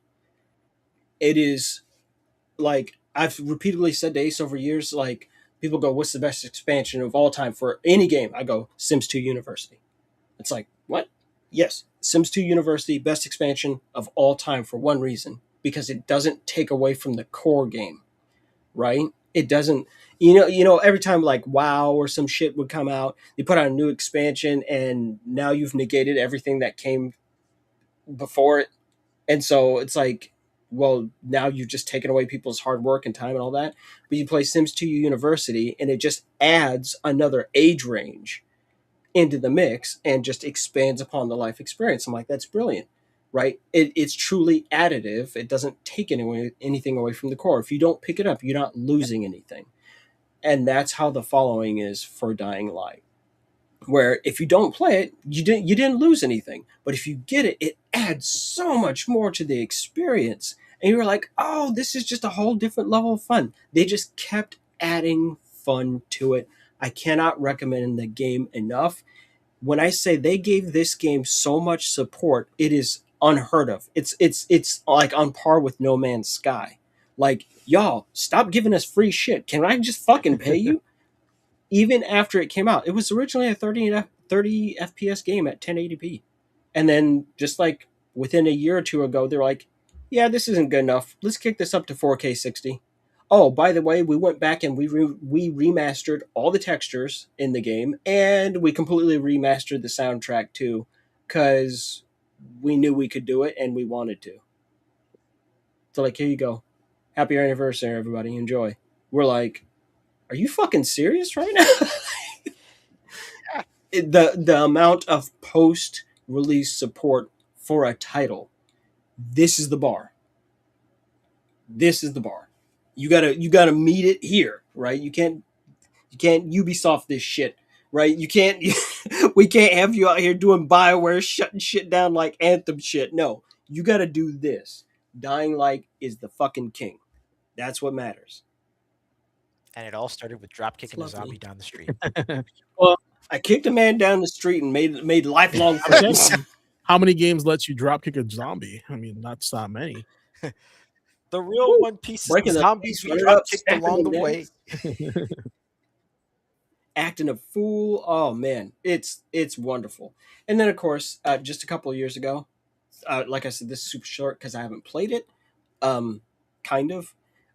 Dead Space caught its remake this day back in 23, so 3 years ago. I tried to play Dead Space when it came out, and I noped the fuck out 20 minutes in because that shit's too scary. Look at the screenshot, guys. This is crazy looking. I don't play with demons. Like the detail, the atmosphere, they got it. This is a remake. This is clean. And I've never heard anyone complain about it. All I heard was nothing but positive stuff about the remake. The people that caught the remake loved the remake. I will give full credit to Dead Space, even in its original capacity, for the innovative thought of trying to remove as much external UI elements as possible, right? To be able to just look at Isaac's suit and see what his health is. Brilliant. All your menus, no, that's what Isaac actually sees, right? That level of immersion, that's brilliant shit. Like, I'm still not playing this scary shit, but I'm not doing it, but I appreciate the work. I'm like, there's just a certain level of scary. I can only so much I can tolerate. I'm old. Okay. My poor heart can't handle that kind of shit, right? Cut off their limbs. Like, no, you know what? I'm going to fuck cutting off the limbs. I'm just going to jettison myself out into space. And I'm going to let the devil sort out whatever the devil does over there. He can have his own fucking party. I'm going to go play Katamari and feel the cosmos. That's right. I'm going to feel good and get yelled at by my dad. I want more space, less dead. Right. Right. I'm just not trying to die like that. All right, change the pace. Oh man, this is artwork right here, guys. So this is the next day here on the 28th, January 28th. The Ninja Warriors came out from Taito. This is specifically the ZX Spectrum box art. But my memory card chronicle of this is actually from the Super Nintendo and the arcade. So as I pull up the Super Nintendo gameplay, I'll show you that this is like one of the first 2 monitor arcade games out in the industry at that time. This thing was massive. the moment. So, and it's a beat 'em up, and it's a good one. Not too many titles from Taito these days. Not too Yeah. many. Now that's my question: do those guys still exist? I think so because they Like- release compilations on Amazon. I see like they have a Taito collection in there somewhere. So, show you guys the arcade machine if I have a good photo of it. But this thing was massive. This thing stood out at the arcades because course- yeah. Go ahead. And of course, this got a re-release, or I think just a full-on remaster on modern consoles recently. It did, yeah. I think it took the Super Nintendo and like the version and made it like super clean. I found a picture of it, but let me get a big one here. And the soundtrack. Ugh. It's like I still listen to the soundtrack to this on a regular basis. Ninja Warriors, yeah. All right, I think I feel like I only played this just a little bit when I was younger, but like not much of it. Like caught a rental with the brother, you know. so. This is the arcade machine. Back in the day, 2 monitors slapped together. You can see kind of like concaves inside there, right in the middle, because it's 2 CRTs slammed together to make a super wide screen arcade game. Looks It was like- only two. It was only 2 players, I think. So, which is kind of crazy. Well, it looks like Isn't that how they made X-Men and the Correct, Simpsons work correct. as Yeah, well? X-Men for sure. It went on the 6-player version. They definitely had that. And definitely on the 4-player version as well. Luckily, there's an arcade like in Portland, I think. So it's not that only a couple hours away. Actually has one of the rare 6-player Konami X-Men arcade machines. Also, yeah, ground control. Ground Control. Yeah, that's the one. Yeah. So I always go there just to touch it and be like, oh, this is awesome. You know, like it was great. 6 players. Feeling the hit.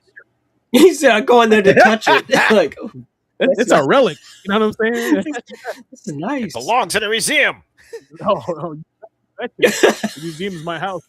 That's what I want. We are going to die. Yeah, solid one. It had like this also had like input commands too. So and 3, I think it started with 3 different characters. One was like the main one, the brute force guy, and then the super agile. Yep. So, yeah, super good one. Check that out when you guys get a chance. You know, the arcade version or the Super Nintendo version, I always recommend it. All right, so another game here on the 28th. Oh, this is special. All right, I've seen this man play this game on his stream. I think it's this game, but tell us more about the Skies of Arcadia. Mhm. So yes, like look, if you have known me for any length of time and you ask me what one of my favorite RPGs is, I'm gonna point to this one right here. But the reason I wanted to actually call out the Legends release was, because of the simple fact that, it's, not only was it a re-release on a system beyond the Dreamcast, but what this also did was clean up a lot of the visuals and add a new playable character for your team, as well as a new quest line involving a brand new group of antagonists that were basically like copycat versions of your squad of sky pirates that were going around actively trying to undermine your reputation. And building your reputation is one of the key components to playing through this game, because as you build your reputation through your actions in battle or the different discoveries you make, more people start opening up to you, giving you more information, and certain crew members only join you once your reputation is high enough. So if you're in the middle of trying to get someone like, say, Lawrence, your alternate helmsman, and your reputation ain't high enough, and then you've got those copycats running around pretty much causing your shit to start dropping, that's a whole new layer of stress. But I mean, it's just Skies of Arcadia has always been, one of the more endearing JRPGs that I could possibly recommend to anyone. I mean, around this era, it's Grandia, Skies of Arcadia, and Rogue Galaxy. If you're looking for just, you know, tried and Oof, true, Rogue Galaxy is good. yep, just if you're looking for just tried and true high adventure and something that's general, generally uncomplicated, if you just want a good story with fun characters, you know, bright visuals, then you're definitely going to want to check this out. And it could be said that Skies of Arcadia Legends is pretty much the definitive version of the game. Problem is, we haven't seen it since the GameCube. remake. Come on, Sega. Skies of Arcadia, Guardian Heroes, you got money sitting on the table. Yeah, man, yeah. My brother is the same way. He loves Skies of Arcadia. I never got around to playing it in full, so clearly I'm missing something. I'm missing something because people who like Skies of Arcadia, they fucking love Skies of Arcadia. That's just no. There's no in between. Like, you live here now. it's that kind of thing. Like, oh, okay. I just wasn't in the know. That's another Sega title tonight, right? So, man, There you go. I know I got that sound for a reason. What else I got here? Sega! There you go. That's a good one. There you go. Shout out Sega. Man, Oliver just throwing down all the controversial titles tonight. Yeah. This next one here is very controversial. Andre, hope you're still in chat. It's about to go down. Here we go. Now, I'll tell you right now, and I'll keep it short and stick to the facts. Right? This is the second most controversial Devil May Cry game. The first most controversial one is DMC, right? That was done by Ninja Theory. That's just the fact, right? This was prior to that one coming out. This is the one that was most controversial for people because it kind of gets away from the stuff going on with Mundus and the Underworld and all that. It's quite a bit of a departure for people. However, it obviously started to lock in a really nice iconic look for Dante. I do actually have an interesting side story to go along with this that concerns another franchise. See, this is why I'm the historian, because I know all this shit. So I'm one of the people that's like, no, I love Devil May Cry 2. And people are like, how could you? I'm like, because many of the mechanics that you love about Devil May Cry debuted in this game. So it's in this game that Dante can, run along the side of a wall in the first place. This is the game that debuted the idea of twosome time to be able to fire in two separate directions at once, right? This is the first game where Bloody Palace even showed up, right? And of course, Dante and his now very much so streamlined look. Now, your history lesson for Devil May Cry 2 ties into Shin Megami Tensei. So this version, that in fact what you're showing right now is exactly what they use in Shin Megami Tensei 3. So Capcom and Atlas basically did an art trade where they were like, it would be super cool if in the Maniacs, the expanded version of Shin Megami Tensei 3, what we know as Nocturne, but for Japan, it's called Shin Megami Tensei 3 Maniacs Edition, in which you are pursued by Dante. Since you're a demon, he's like, oh, I guess there's just fucking demons everywhere. Well, click, clack, let's get to work. But he's after you in particular. So what ended up happening was Atlas was like, we really, really want Dante in this game. What can we do? And they were like, well, tell you what. Capcom said, we want your guy that does the demon designs for the series design Dante's, we'll call it his infant Devil Trigger look for Devil May Cry 3. That's how it works. So the version of Devil Trigger mode that you see in Devil May Cry 3 was actually designed by the lead artist over at Atlas in exchange, and Capcom said you can use Dante in here. Now the crazy thing is when they did the HD remaster, we didn't think, because of licensing and yada yada yada, we didn't think that we were going to get Dante back in there. And in previous re-releases that have happened with Nocturne years ago in Japan only, they got smart and they replaced Dante without breaking the game with their own demon hunting detective, Raido Kuzunoa, right? So he just slips right into place. He effectively has all his attacks, everything he does the same thing. It's just their own in-house character.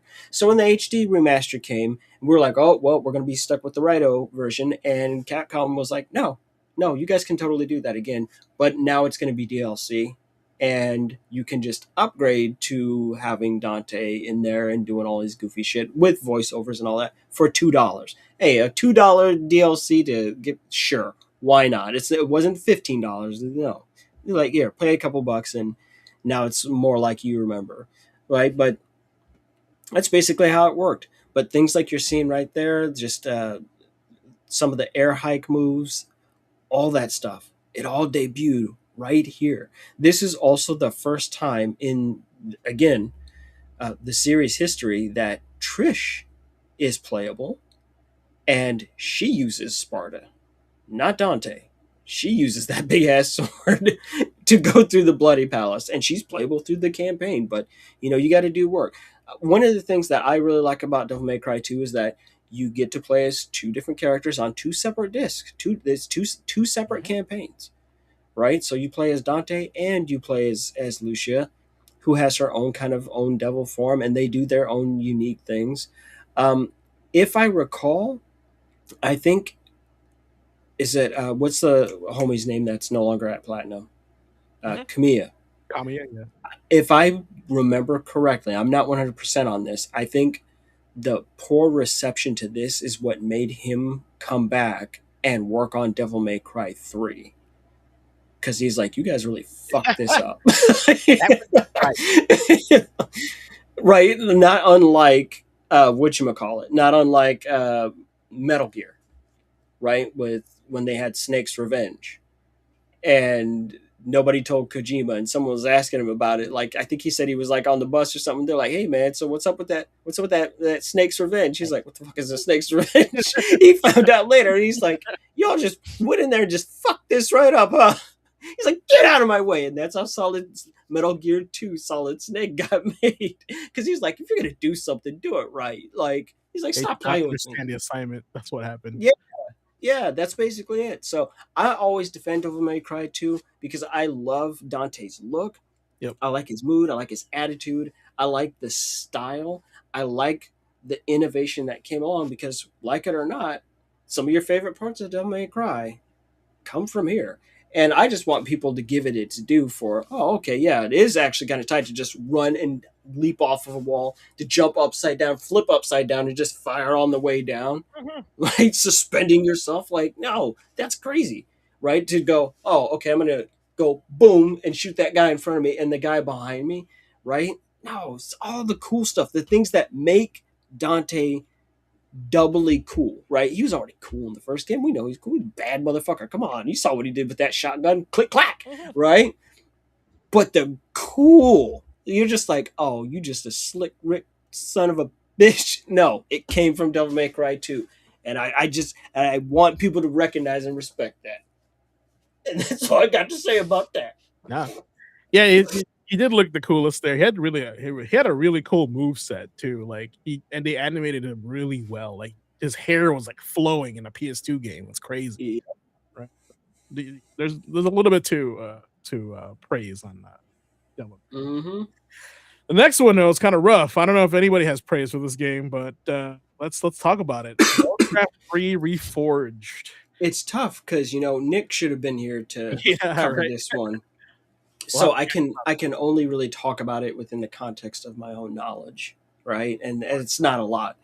But the biggest thing is, Warcraft 3, when it originally came out, was fucking huge. I mean, we're not even talking about Warcraft 3, just Warcraft 1, 2, and 3. Warcraft is a big deal. There's a whole world of it, for crying out loud, people. There's a whole world of Warcraft for you. It was a big deal. But when they did this remake, right, Reforged, it's kind of like basically Blizzard fell into their EA era and kind of started just fucking things up in a big way, right? And it basically turned into a case of when they released this Reforged version, they did a bunch of balance, changes and just changed a bunch of stuff about how the game played. And if you owned, on your Battle.net account, you had the original Warcraft 3, no, you got forcefully upgraded to the Reforged version. Yeah. Yeah, and people did not like that shit. Blizzard screwed up so badly that it eventually got to the point where they offered refunds on it, regardless of the amount of time that you played. Everyone disliked that. Everyone disliked that. And even if you go Googling now, there's all kinds of weird hacks and shit to get you back to the classic version of it, right? Like, and there's weird stuff with the CD keys. Like, it's a nightmare. Basically, like, I'm looking at an overview right now. It forces Warcraft 3 Reforged forces all players onto the new client, effectively disabling the 2002 to the 2003 version of the game. The original Reign of Chaos and Frozen Throne are no longer officially supported, cannot connect to modern Battle.net, and have been replaced by the Reforged update. Oh yeah, they wanted to erase it for sure. Yeah, like they wiped that shit from Earth. Like, Jesus. it's nuts. The Blizzard forums state that installing the game via Battle.net automatically updates it to the Reforged engine. You can set the graphics to classic in the Reforged settings, but this is still that new client, not the original one, Yeah. which causes issues with older custom maps and features. To play the original, you got to use unofficial methods such as finding old CD installers, not updating the game, playing in LAN offline. Since the 2.0 update, some users with original CD keys have reported issues regarding licensing. It's a mess, right? Requiring them to use the Battle.net app in offline mode. As of November, old CD keys no longer grant access to the Reforged client, but can still be used for legacy versions if you have the original installer. In short, it's a hot ass mess, right? And is another one of those, hey, here's how you don't do something. Like, in fact, aren't we in the middle of experiencing that shit right now with Yakuza? Yep. Oh, Because with the Yakuza, Yakuza Kiwami 3, they're basically going back and just pretty much trying to wipe out 3, like trying to wipe out the original. and then upgrade it to the new one. Oh, dang! I wonder if is there like an actor that they can't feature anymore? That's what they did. They delisted Yakuza 0 and 3. Okay, and because that's the only thing I'm thinking of. One of the reasons they did that, they don't want the actor to be the game anymore, or something like that. So they had to. Well, which Yakuza was it where like a guy got arrested for like cocaine or something like that, and they literally deleted that man from the game? Yeah, yeah, I heard about that. I wasn't sure which game that one was. Yeah, they could. That was Judgment. I wish I could remember. Judgment? Wait, was it Judgment? Oh, okay. Yeah, no, they stripped that man from existence. Yeah. He caught a cocaine charge or something like that, and they stopped everything. They completely removed him from the game. They didn't use the same model, nothing. They recast his ass completely. I've never seen nobody get thrown to the fucking Phantom Zone like that before, man. Last time somebody got Phantom Zone like that, it was literally criminals. It was fucking Terrence Stamp. It was Kryptonians got Phantom Zone. I'm like, whoa, this guy stopped existing like immediately. Sega did not play with that. No, they got very serious. No. So, I just like to take the time to point out for people, Memory Card Chronicles has gone long this week.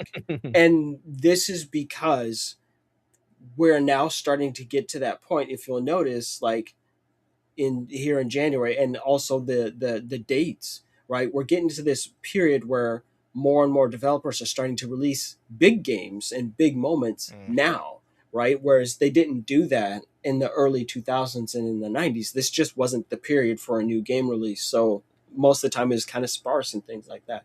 So just as you've noticed over the course of this entire episode, it's like, oh, that's a big title. Oh, that's a big title. Oh, yeah, a lot of big stuff happens. So just to give you an idea of where we're at and what's going on with that. Well, I got the picture. Yep. That's right. Everybody.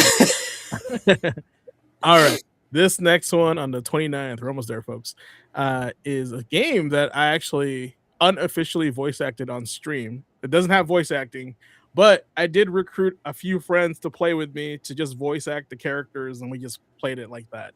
It's actually just a coffee shop simulator, right? I'll throw the gameplay on the screen here, but my memory card chronicles basically, hey, you want to come on stream with me and voice act the characters as I read, as we read the game, right? And yeah, it was this. I think this was before COVID, but we just basically played this game, and there's sections where people come in the shop and they talk, and we basically had roles, right? And we just played this game with voice acting.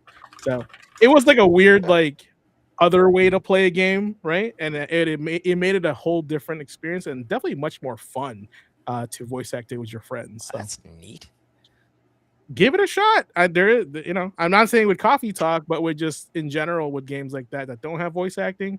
I don't know. I was just trying to be different, but maybe the word Coffee Talk made me want to voice act. Well, I mean, I would have tried doing that with Final Fantasy 7 and with 8, but then I decided to go looking for mods for him, and guess what?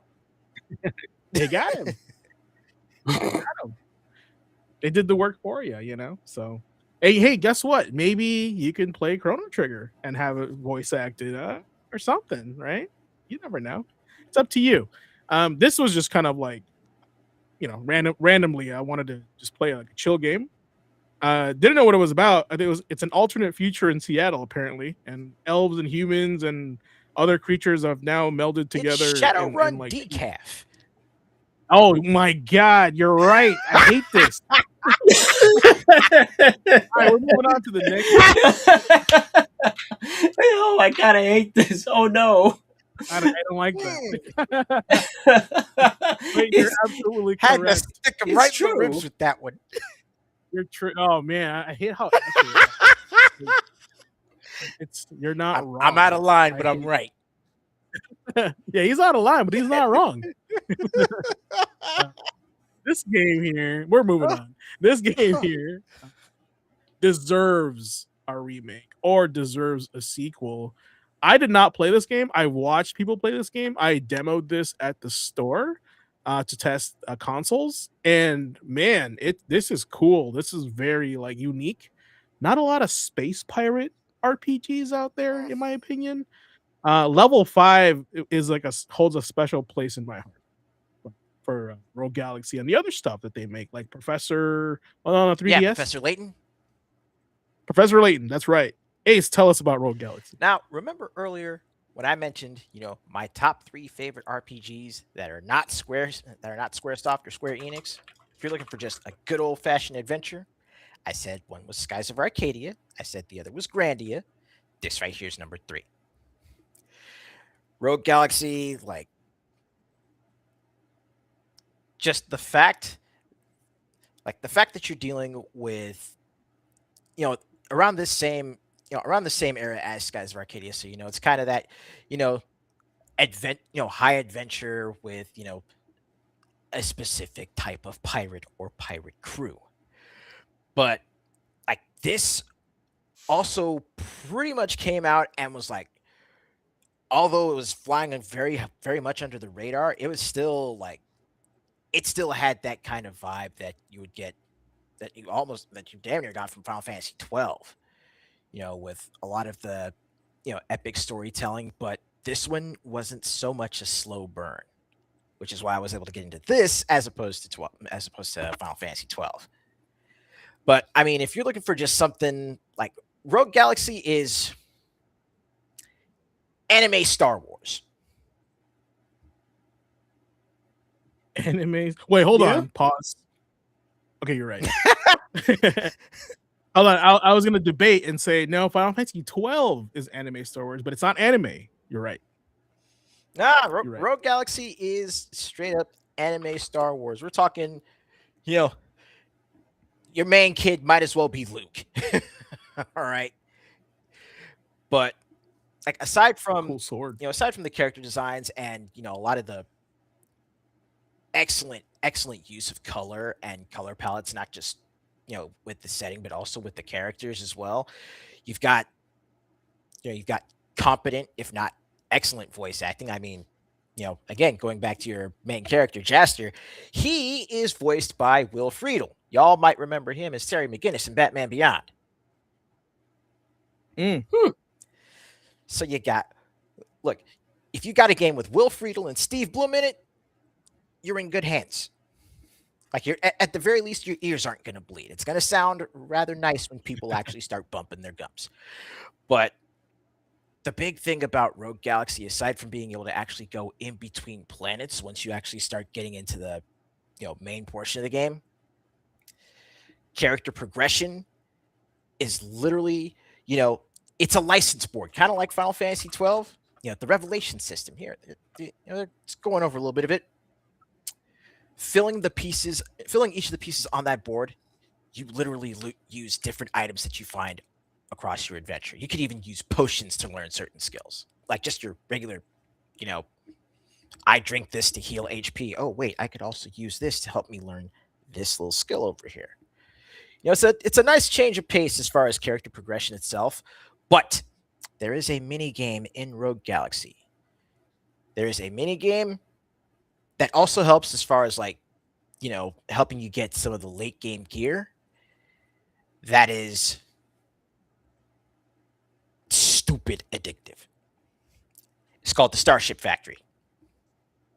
I thought you were gonna call it Triple Triad. Oh no! No! Look, you're playing Satisfactory. You're playing fucking Factorio in the middle of this. Oh no! Oh no! Yeah.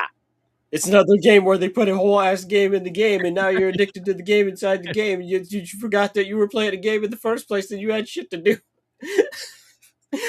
That keeps happening to me in games. I think I actually love that genre, where it's like, oh yeah, what wasn't I doing other shit? You're like, no, this is all just ultimately for buffs for what you were for the game. Last time I played through this, we got a comment in the chat saying that they rented the game and beat it within 5 days. I spent that 5 days in the factory. I clocked in, swear to God. Cractorio. There was literally 1 week where I was playing this on the PS2. I got up at 6 a.m. I had breakfast, lunch, and dinner in my room. Did not clock out of the factory until 10 that evening. It was absurd. But he clocked in and stayed exactly. in. That's the score. That's what's up. Skipped all his breaks. And lunch. So, yeah, outside of that heavily addictive Starship Factory mode, just a simple, clean, uncomplicated story. This is a game that takes a lot of what you know as far as RPG tropes and executes on it staggeringly effectively. And it's honestly not a very long game at all. Yeah, like 30 hours. Okay. Well, here's another one from Ace on our last day here, where I was not intelligent enough to play when I was a kid. So I'm glad somebody in this panel it was. On the 30th? Yeah. No, on the 31st, sorry. 31st. Yeah. Intelligent Cube. Tell us something about this game. Now, I first started playing this one. This one was actually on a demo disc with. Yeah, it was on a demo disc with the original Armored Core. Sure, it fucking was. Cool. Everybody knows about that. I think that's Fuck, where I played got it. my demo version through. I think it was like EGM Mhm. or whatnot. Yeah, man. Let me tell you, demo discs were one of the greatest things that ever happened. That was the Just only way truly. we Happened. got to play games for free. It's the only Or way your try- ass was playing Bushido Blade. Yep. That's what was up. But like Intelligent Cube was such a wild and unique concept for a puzzle game because it when I first saw this, it felt very much like a cracked out aggressive Tetris. That was literally my first impression of it. But then as I sat down and really started playing it, started getting the hang of actually really focusing on the movement of the blocks as they just kept rolling forward, and then the different blocks that you could get to interact with, like the black ones where you can't do anything with them but just let them roll off the edge or else they will roll over you. And yeah, you only have of course, there's only a certain number of times you can get rolled over by one of those blocks before it's game over. But that's, that again is part of the puzzle itself. Managing your attempts, managing your health, managing, the movement of the blocks and the placement of the different charges on the ground that you can use to clear the field. And once you're able to clear everything, then you can just fast forward it and have the last remaining blocks roll off. And if you get it perfect, then it adds further to your to the platform that you're standing on. But the concept itself was just it was innovative. It was emblematic of the experimentation that was prevalent at the time of early early PlayStation era development. Have you guys ever heard of a game called Class? Yes, because it had that weird looking K hand shape for the logo. Check this out, Ace. If you've never heard of this, It's weird. Look what's about to happen on the top of that screen. Oh no! Before Intelligent Cube, there was Class. No! Yeah, crazy. Yeah, I just wanted to share that because when I saw that on the screen, That's evil. I was like, "Oh man, this game reminds me of Class." That is so wild. Yes, it's literally like a 4D Tetris. Oh, that's too smart for me. Too smart for me. All right, Oliver, you got something to say over here. Which one do you want to cover first? Most of these they're just mentions to me, simply because again, they're big releases, but I feel like they're so recent in history that I don't really need to get too deep into them. But Super Smash Bros. Brawl for the Wii drops in 2008 in Japan. Right. And, all that stuff about tripping and all that other stuff. Remember hearing about that old fucking controversy? Yeah, that was a whole thing. DMC 4, Devil May Cry 4 drops in Japan. Again, same day. So it's like, wait, hold up. On the same day, Smash Brothers and Devil May Cry release? Yes. It's a good day. It's kind of fun. Two day. And Final Fantasy 12 or 13-2. Boo, comes out in the US on 2012. Now, there's one game on here that I haven't actually put down in the list, but to me, it's a huge game. It always sticks out in my mind. I talk about it as often as anyone will tolerate, which is not very often. But on this day in what year is it? Let's see. Okay, no, 2012. Never Dead. Oh my god. Another person that knows about Never Dead. I thought I was the only one. Wait. You like Never Dead? We could have been fucking hanging out years ago. One of the weirdest games Konami's ever made. Konami on their weird bullshit. It's been a weird Konami night. So I'll give people the basic ass rundown score on what Never Dead is. You are Bryce Boltzmann. You are a devil hunter. Not unlike Dante, except you suck. He's kind of shit at his job, but it's kind of a cool little fucking thing where it's about you, a devil hunter, and you work in tandem with a psychic, right? And you're only able to really deal with demons because of this psychic who can actually banish them back to hell and can actually allow you to cause harm to them, right? In the very beginning, the game's prologue, it's, oh, here's Bryce and he's all cool and all that. Well, it turns out his psychic partner is his wife, right? And they go to kill the devil, like Mundus style. They're going to go kill the devil, and she gets killed during it. And right here, this is actually part of the intro of the game. They're like, they kind of just drop you in media res, right? But instead of killing Bryce, the devil's like, since you had the audacity to come here and start all this shit, he takes his finger and just goes and jams him right in his damn eyeball. He plucks out his eye and he puts in a demonic eye. And he's like, guess what, motherfucker? Now you can't die. I'd rather just watch you suffer and live. So we cut to later on. And Bryce has been alive for a very long time. And he just fucking hates existence. But, and this is what makes the game so interesting mechanically, like, it's totally unique. You're not going to play anything like it. You really cannot be killed in Never Dead. You get your head cut off. You be losing limbs, chopping off legs. You'll be a fucking torso flopping the fuck around. But you still have control of your limbs, even when you get blown the fuck up. So if you had a gun in your hand, you could still fire it. And you'll be watching your gun go off on the other side of the room, right? And you got to roll your head around. Like, really, your main character is your head. Sometimes you have to take off your head, right? You got to like go, nope, bloop, pull your head off and throw it in a vent to go around and unlock a door and shit like that. Meanwhile, your body's just hanging out. Oh my god! You just doing shit. It's a wild fucking game, but it's like, wait a minute, if you can't die, what's the hook?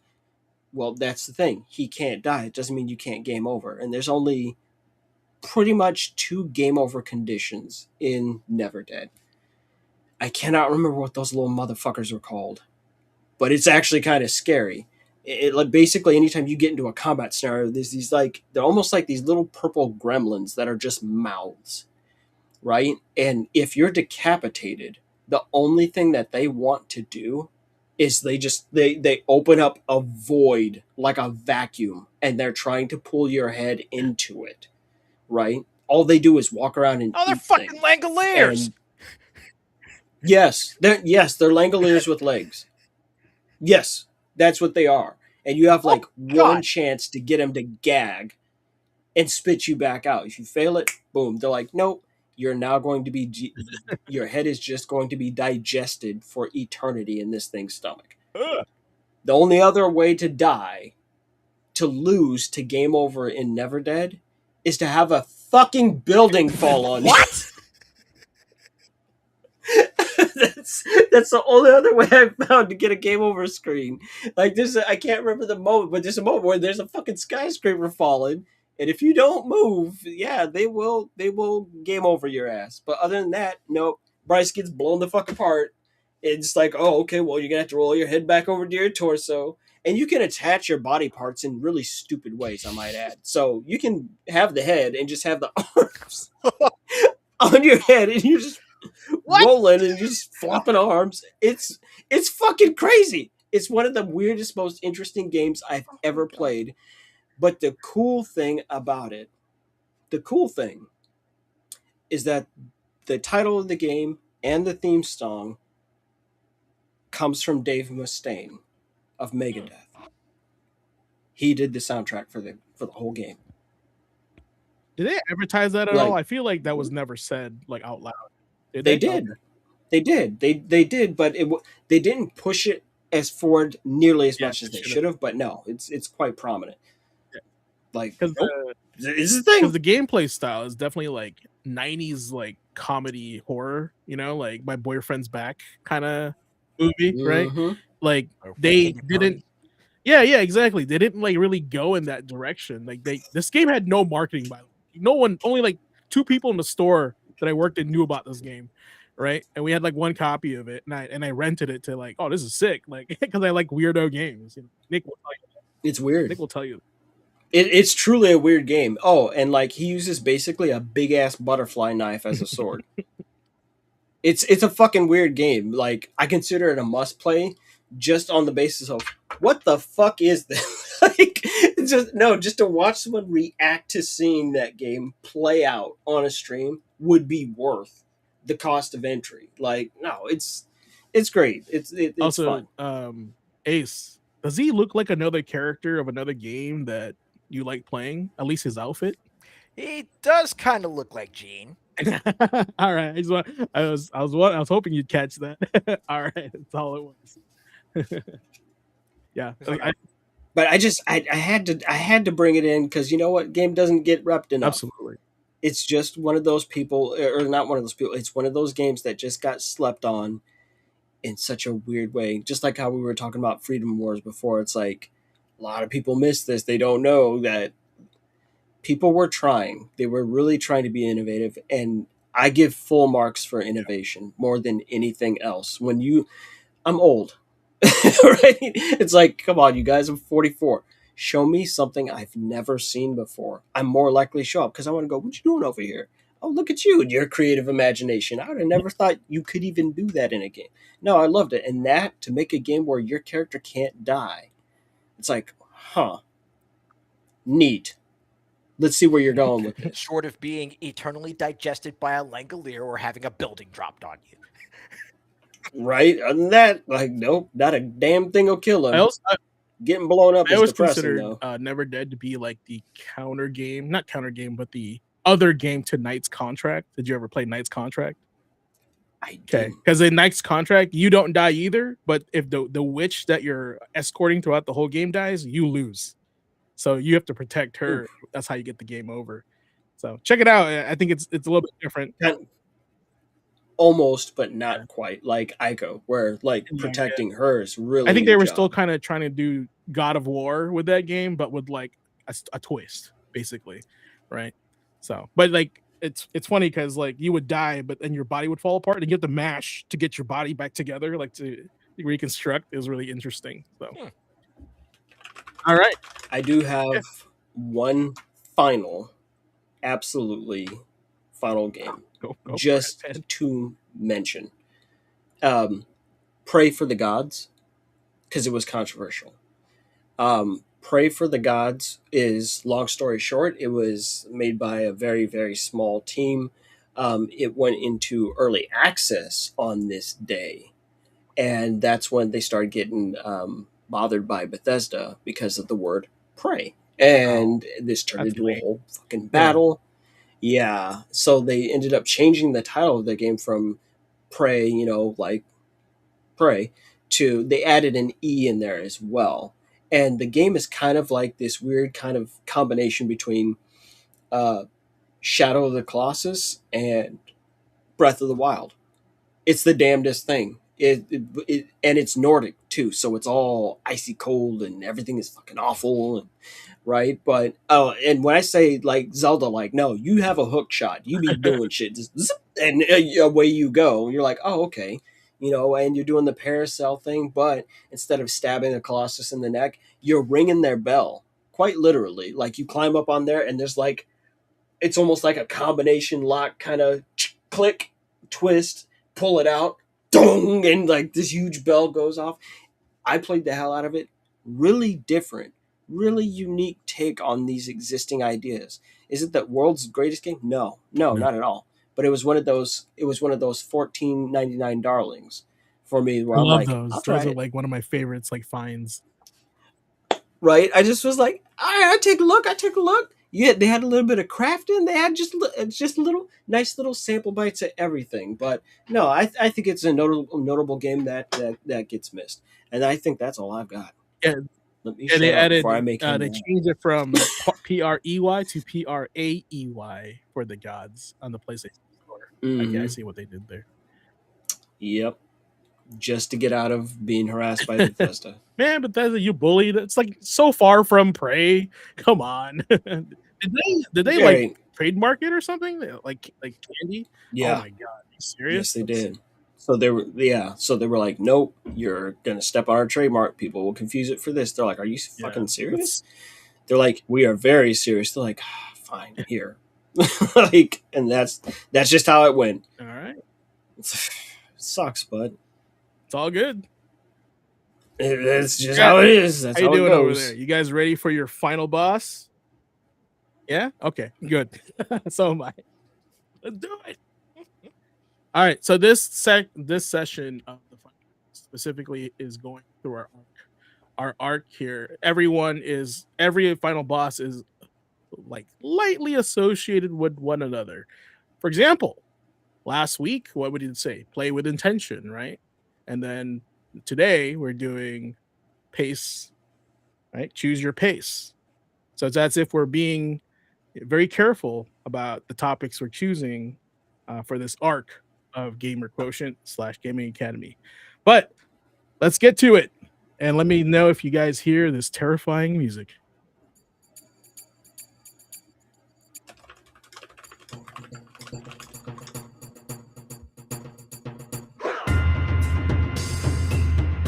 All right. Playing with intention is the first step, but intention alone isn't enough for you to choose your pace. In games, pace is everything. You can sprint through a level, or you can walk, observe, and understand it. You can mash buttons, or you can learn timing, spacing, and rhythm. And the game will tell you pretty quickly which approach it rewards. Some games punish rushing. Souls games drain your stamina if you panic. Strategy games fall apart if you move without planning. RPGs lose their impact when you skip dialogue just to get to the next marker. But modern gaming culture keeps telling us to hurry. Finish the season, clear the pass. Stay current, don't fall behind, and wherever in that rush, we stop listening to ourselves. Choosing your pace means recognizing this truth. Not every game needs the same version of you. Some nights you want intensity. Some nights you want comfort. Some nights you want challenge. And some nights you just want to exist in a world without pressure. That's not inconsistency. That's awareness. In games, pacing is a skill you learn. You learn when to push. You learn when to defend. You learn when to save resources. You learn when to retreat. Life works the same way. If you always play at max speed, burnout isn't a surprise. It's the result. Choosing your pace doesn't mean playing less. It means playing right. Right for your time, right for your energy, right for where you are in life. Because the best players aren't the fastest ones. They're the ones who know when to slow down, when to pause, and when to stop for the night, like Ace in Rogue Galaxy. So here's the challenge going forward. Don't ask how much you can play. Ask, what pace lets me enjoy this? What pace lets me learn? What pace lets me come back tomorrow without resentment? Because when you choose your pace, gaming stops feeling like a race and starts feeling like what it's always meant to be, an experience. You don't need more time, you need the right tempo. So, choose your pace. And that's your tonight's final boss. Awesome. Oh, Andre likes that one. Said bingo. Like what is that? Dante saying jackpot. You know what? I absolutely agree with everything said there. Especially since, today is that 8th anniversary of Monster Hunter. That was an issue that we saw people encounter where they had that strong desire to keep up when Monster Hunter is not a keep up game. It's just you play Monster Hunter. You know, one of the reasons I loved it is that there's no levels. It's just have you dealt with this thing yet or not? And I recall one guy that we played with who literally sat down and platted the game in like inside the Oh, first God. 2 weeks, and he burned himself out Yeah. I could say. completely. He burned Same. himself out. We saw him play maybe once or twice more, and then I've never seen him touch it since. Like he's just completely burned. So everyone's got a different speed. Everyone's got a different tempo. Don't play a game fast because someone else is demanding that you're doing it fast. You play at your pace. I happen to play through games hard and fast, but I've been streaming for 12 years. Like I've got a lot on my plate. I've got a kid, so I don't have time to dilly dally either, right? I got to treat it like a smash and grab, in, out, get, grab. Like there's not much time, and Nick is experiencing that very problem now, right? You're gonna get in there and you're gonna start playing real mean, real hard, real fast, right? You're gonna get in there and you're gonna do some bully shit. When some of us don't have the time to take the scenic tour, as it were, and so just think about your own situation, think about what you're in, and I also want to encourage you, if you can take the scenic tour in a game, absolutely take the scenic tour, right? Go over that hill and go see what's there. Go do something silly, right? Think if, Cinerus, one of my boys, I know how to, in Monster Hunter, I know how to play every single weapon, like adeptly, at a minimum level. I understand every weapon in Monster Hunter because sometimes I run into situations that dictate that that weapon be the thing that really gets the drop on a monster, and I want to make sure I use every tool available.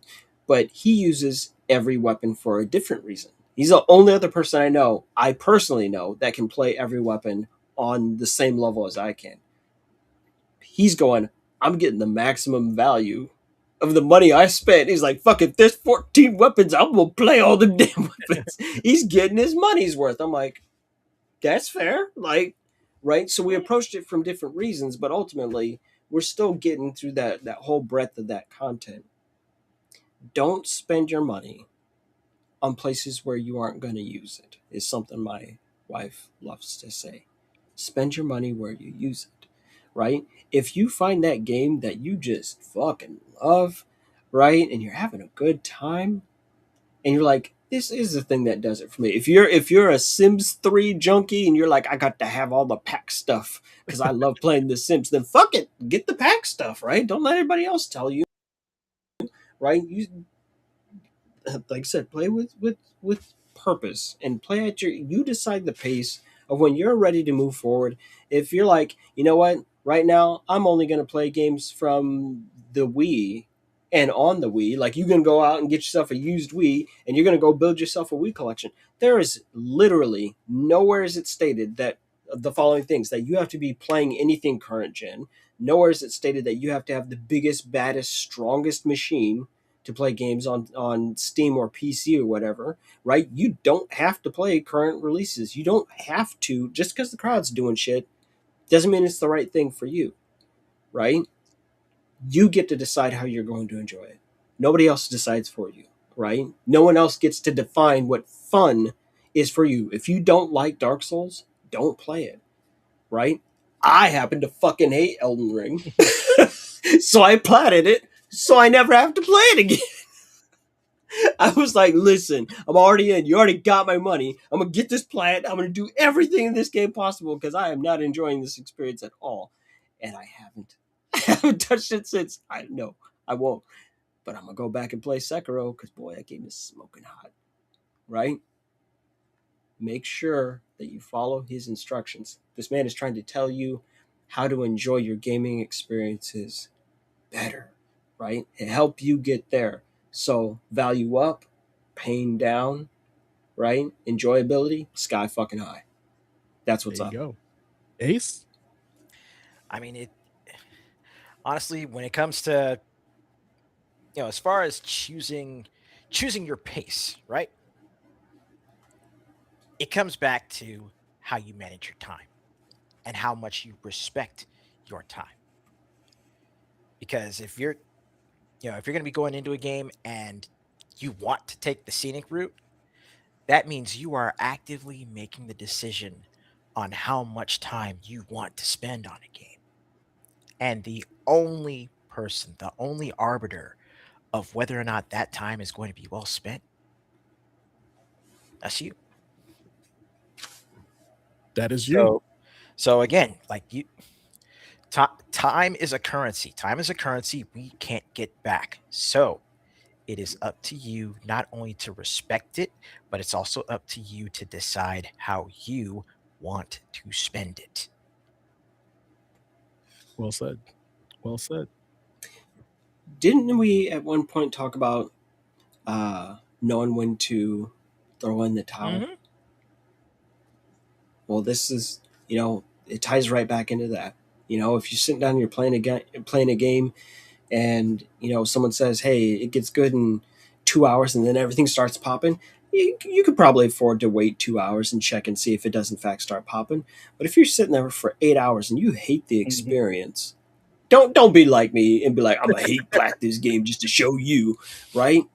It's okay to walk away from a game that is not respecting your time, because time's a currency, as stated, and none of us know how much of it we have. We don't know, so don't waste it on things that aren't fulfilling for you. Like, there's no need. There's no reward for it, right? There's not going to be some big banner that says, "Look at this guy who fucking suffered," right? Like, "Yay, we love him." No, there's none of that. It's just going to be you mad and going, "I wasted that time and I can never get it back." It's okay to walk away from games that just aren't clicking for you.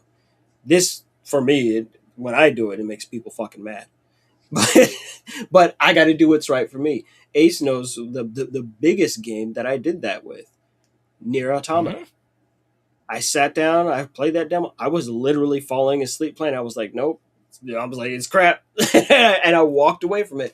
And everyone's been fucking mad at me ever since that release. I'm like, no, I'm literally falling asleep playing it. Why? I don't know why. It's like, you narcoleptic? I'm not narcoleptic. It just And I mean, bored me and again, to tears. as much as I enjoyed the game, me actually, being able to dig through to the parts where it starts, where it starts popping off, I also know that some people just won't get to that point. And the worst part is, it's got all the shit that I like in there.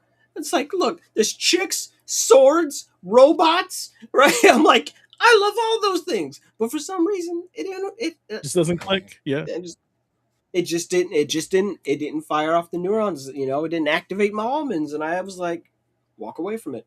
I can't afford to spend all my time all this when I've got all these other things to play, right?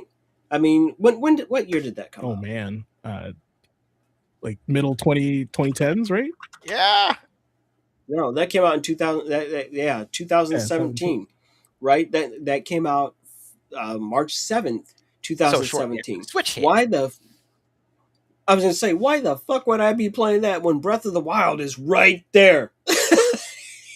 Like, no, that game blew my mind. And I don't care for Zelda games, which is a perfect example.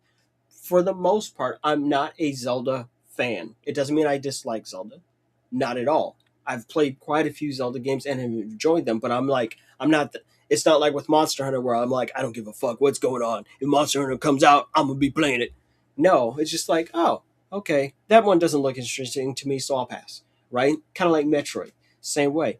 Breath of the Wild, hell no. I got in there, I was like, these actual maniacs threw the whole fucking recipe out, started over, and still made it feel like Zelda. I have played through that game. I'm now on my 4th playthrough with the Switch 2 edition.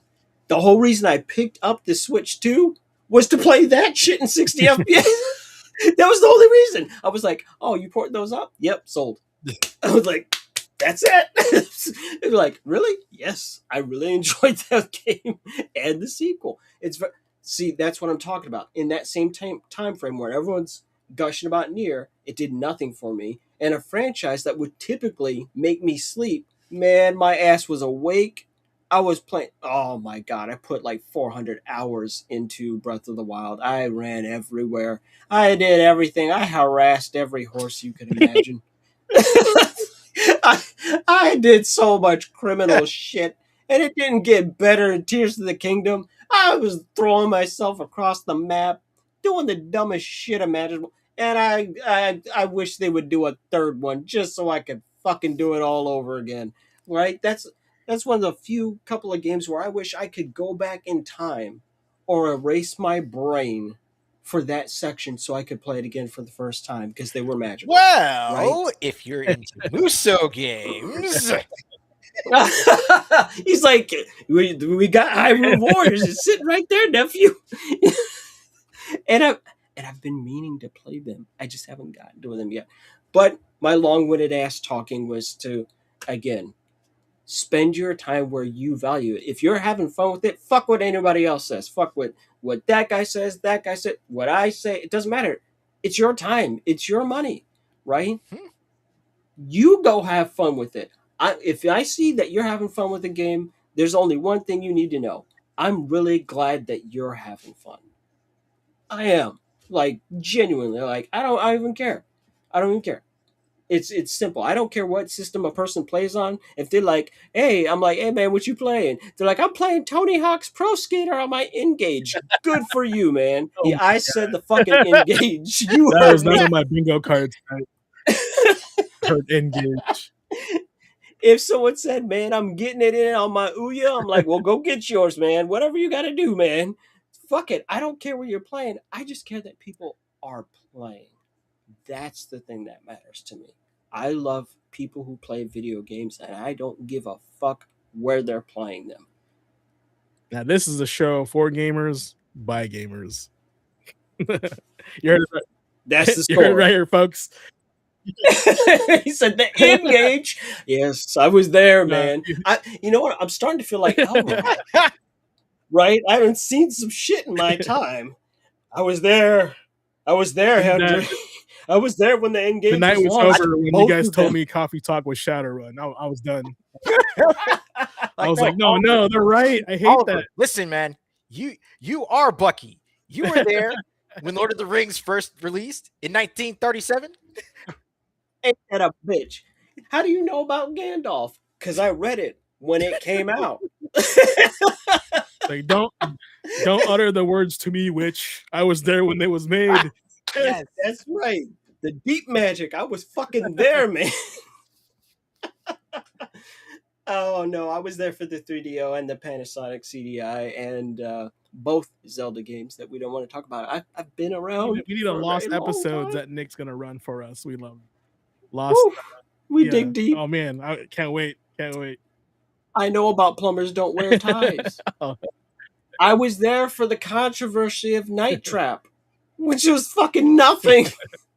Like, no, I've seen it. Oh man, I'm having some video game PTSD now. Yeah. Shadowrun was named twice tonight, and one of those I didn't like. All right. Well, that's gonna do it for this passionate episode of Class Session 63 of the Gaming Academy. Tonight was all about pace, not speed, not efficiency, but rhythm. Understanding when to push forward, when to slow down, and when to call it for the night. Huge thanks to Blazing Ace Nelson and art historian Oliver for bringing their insight, experience into the classroom tonight. And to Nick, wherever you are, we hope you're feeling better, bud. We'll keep your seat warm. If you enjoyed tonight's class, make sure you're following us, all of us, on Twitch and YouTube. And if you want to support the Academy, check out the Gamer Quotient merch store. Links are always in the description there. And we'll be back next session with more discussion, more deep dives, and more intentional gaming next week. But until then, choose your pace. Class dismissed. Mission complete.